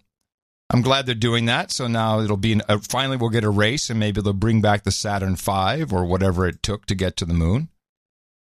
So I'm told. But that's not why I break into second half of show. No, I bring to you the true... Wait, hold on a second. Was that some sort of news report? What? Or is that just something that was on one of the scruples? No, the Israeli... who announced this? Have they even sent a satellite up? Let's see. Space L said they're sending a probe will be launched from Cape Canaveral in a Falcon 9 rocket built by Elon Musk. Oh, okay. And they're going to land a probe on the moon. Not a person, a probe. Any bets it doesn't make it? No, I'm not going to bet because Elon, he still has a Tesla flying in space. Oh, Elon! Who, of course, has been unmasked as a top donor to House Republican, to a PAC. You may want to think about shorting Tesla tomorrow. He's just a Republican douchebag. Now, the true reason for the second half of show is finally can tell you why JFK was assassinated. Oh, cool. Former Washington, D.C. attorney Douglas Caddy was a close friend of E. Howard Hunt, who he represented when Hunt was found to be at the center of the Watergate scandal in 1972. Hunt was an officer in the CIA when John F. Kennedy was president. Caddy claims that he asked Howard Hunt about the assassination one night and received a shocking answer. The last time I saw Howard Hunt was in 1975. He called me and said he'd like to have dinner. So dinner was finished, we went out to the sidewalk, and I thought, well, this may be the last time I'll see Howard. He's going away, and I'm moving from Washington. And so at my own curiosity, I said to Howard, why was John Kennedy assassinated? Something has happened in the motorcade route. Stand by, please. And he said John Kennedy was assassinated because he was about to give our most vital secret to the Soviet Union. And I said, our most vital secret? I said, what could that be? He leaned forward and looked me in the eyes, and he said, the alien presence. He shook my hand and walked away. If the stories about the Majestic 12 are true, and those involved with the top secret group, were ready to take such drastic measures to keep its existence hidden. Was it ever discontinued? Do you think that MJ-12 is still in existence today? Well, what I've been told is that they have changed the letters and the numbers probably more than once. So it's the same idea, it's the same control, same files, same archives, same power. If you look at what has happened in the last 60 years, it's really possible that more decisions have been made inside of our government because of this subject, ETs and technology, than any of us would ever know. Yeah, baby. There you go. Yeah, it doesn't make any sense. If you follow the literature, and I'll include the Corso document in that, and in subsequent discussions that have been made public, the most interesting of which, of course, took place in, I think it was March or May of 2001, just before 9/11. Where there was something like 40 of these guys from different parts of the government and all over the place making this huge confessional in Washington, D.C. Yeah, it was open disclosure. Open disclosure, and they had all kinds of discussions about this. It's believed that the literature believes that the Russians know about this. There was nothing to disclose that Kennedy was going to tell them that they didn't know. Well, and they were in cahoots with us. These guys, blast them once in a while with a. In fact, that famous Russian nuke recently, that was, I think it was 3 years ago. They blasted a big bomb in the atmosphere, some 10 miles or 20 miles up or something. It was into some obscure part of Russia, and it was in violation of the treaties about blowing up A-bombs above the. Yes, I recall. Yeah. Yeah, nobody made a fuss or said anything about it because that was obviously done for some deterrence purpose. Well, I don't buy this. How dare you speak out against the History Channel? Well, as soon as you brought that I could tell it was the History Channel because that one guy who asked the question is that weird-looking character with all the hair. I love that guy. The Medusa-looking guy. I love that guy. That's fantastic. So I'm going to bring people back up to speed on this. So, it seems unlikely. All right, you got anything, or can we close this out for today? I do have. Let's see, I got the Hillary. I think we have time for one more. No, I'm gonna put these off to the next. Unless you want a quick. No, we're done. No, you said no. Okay, good. It's done. It's done. We do need your support. Dvorak.org/NA for our show on Thursday. We will once again put the work in. And there will be plenty to do because of the Putin meeting. We shall see how it goes in Helsinki, where we have boots on the ground as well, so full reporting for you. But since you're still in the second half of the show, is it possible that both Trump and Putin are reptilians? And they're going to bring their two reptilian translators and do some sort of a deal. Looking forward to it. That'd be good. A little shape shifting, meld into each other. Well, Donald, it was good for me. How was it for you? Coming to you from downtown Austin, Texas, capital of the Drone Star State. FEMA Region 6 is where you can find me on the governmental maps in the 5x9 Cludio in the common law condo. In the morning, everybody. I'm Adam Curry. And from northern Silicon Valley, where there's something funny going on, but I don't know what it is. I'll tell you one thing, though, that the mud flats are still muddy there. In fact, it's worse than usual. I'm John C. Dvorak. Until Thursday, remember us at Dvorak.org/NA. Until then, adios, mofos. Need a cab.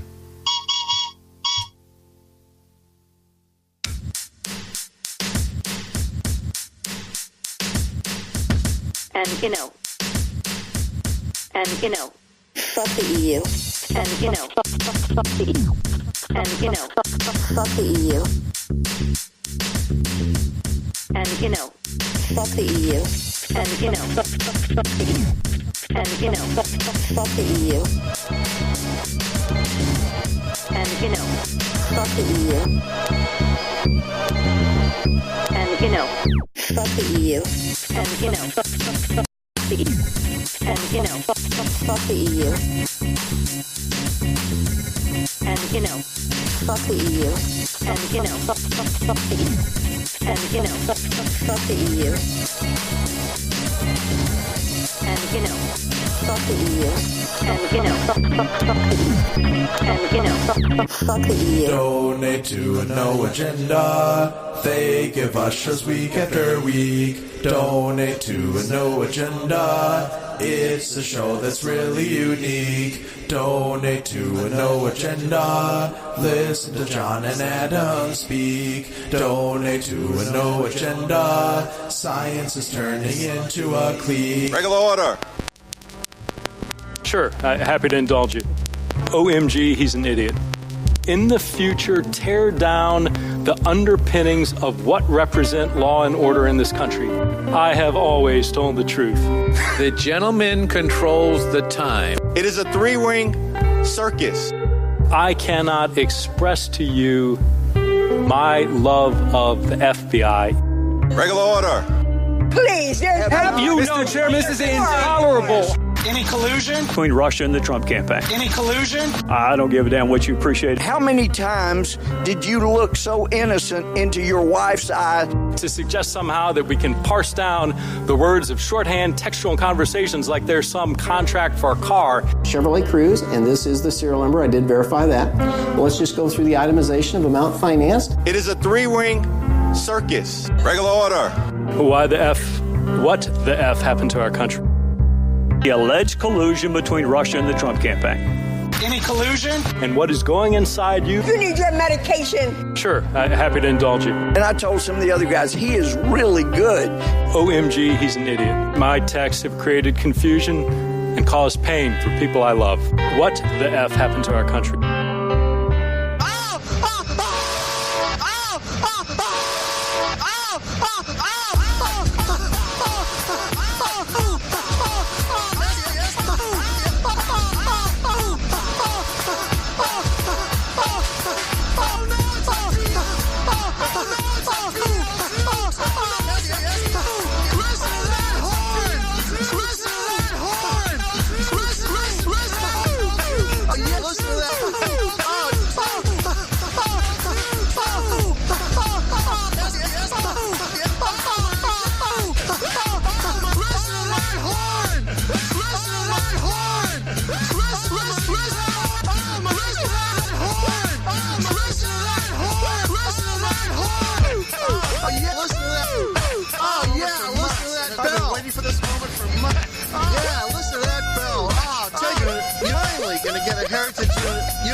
Dvorak.org/NA.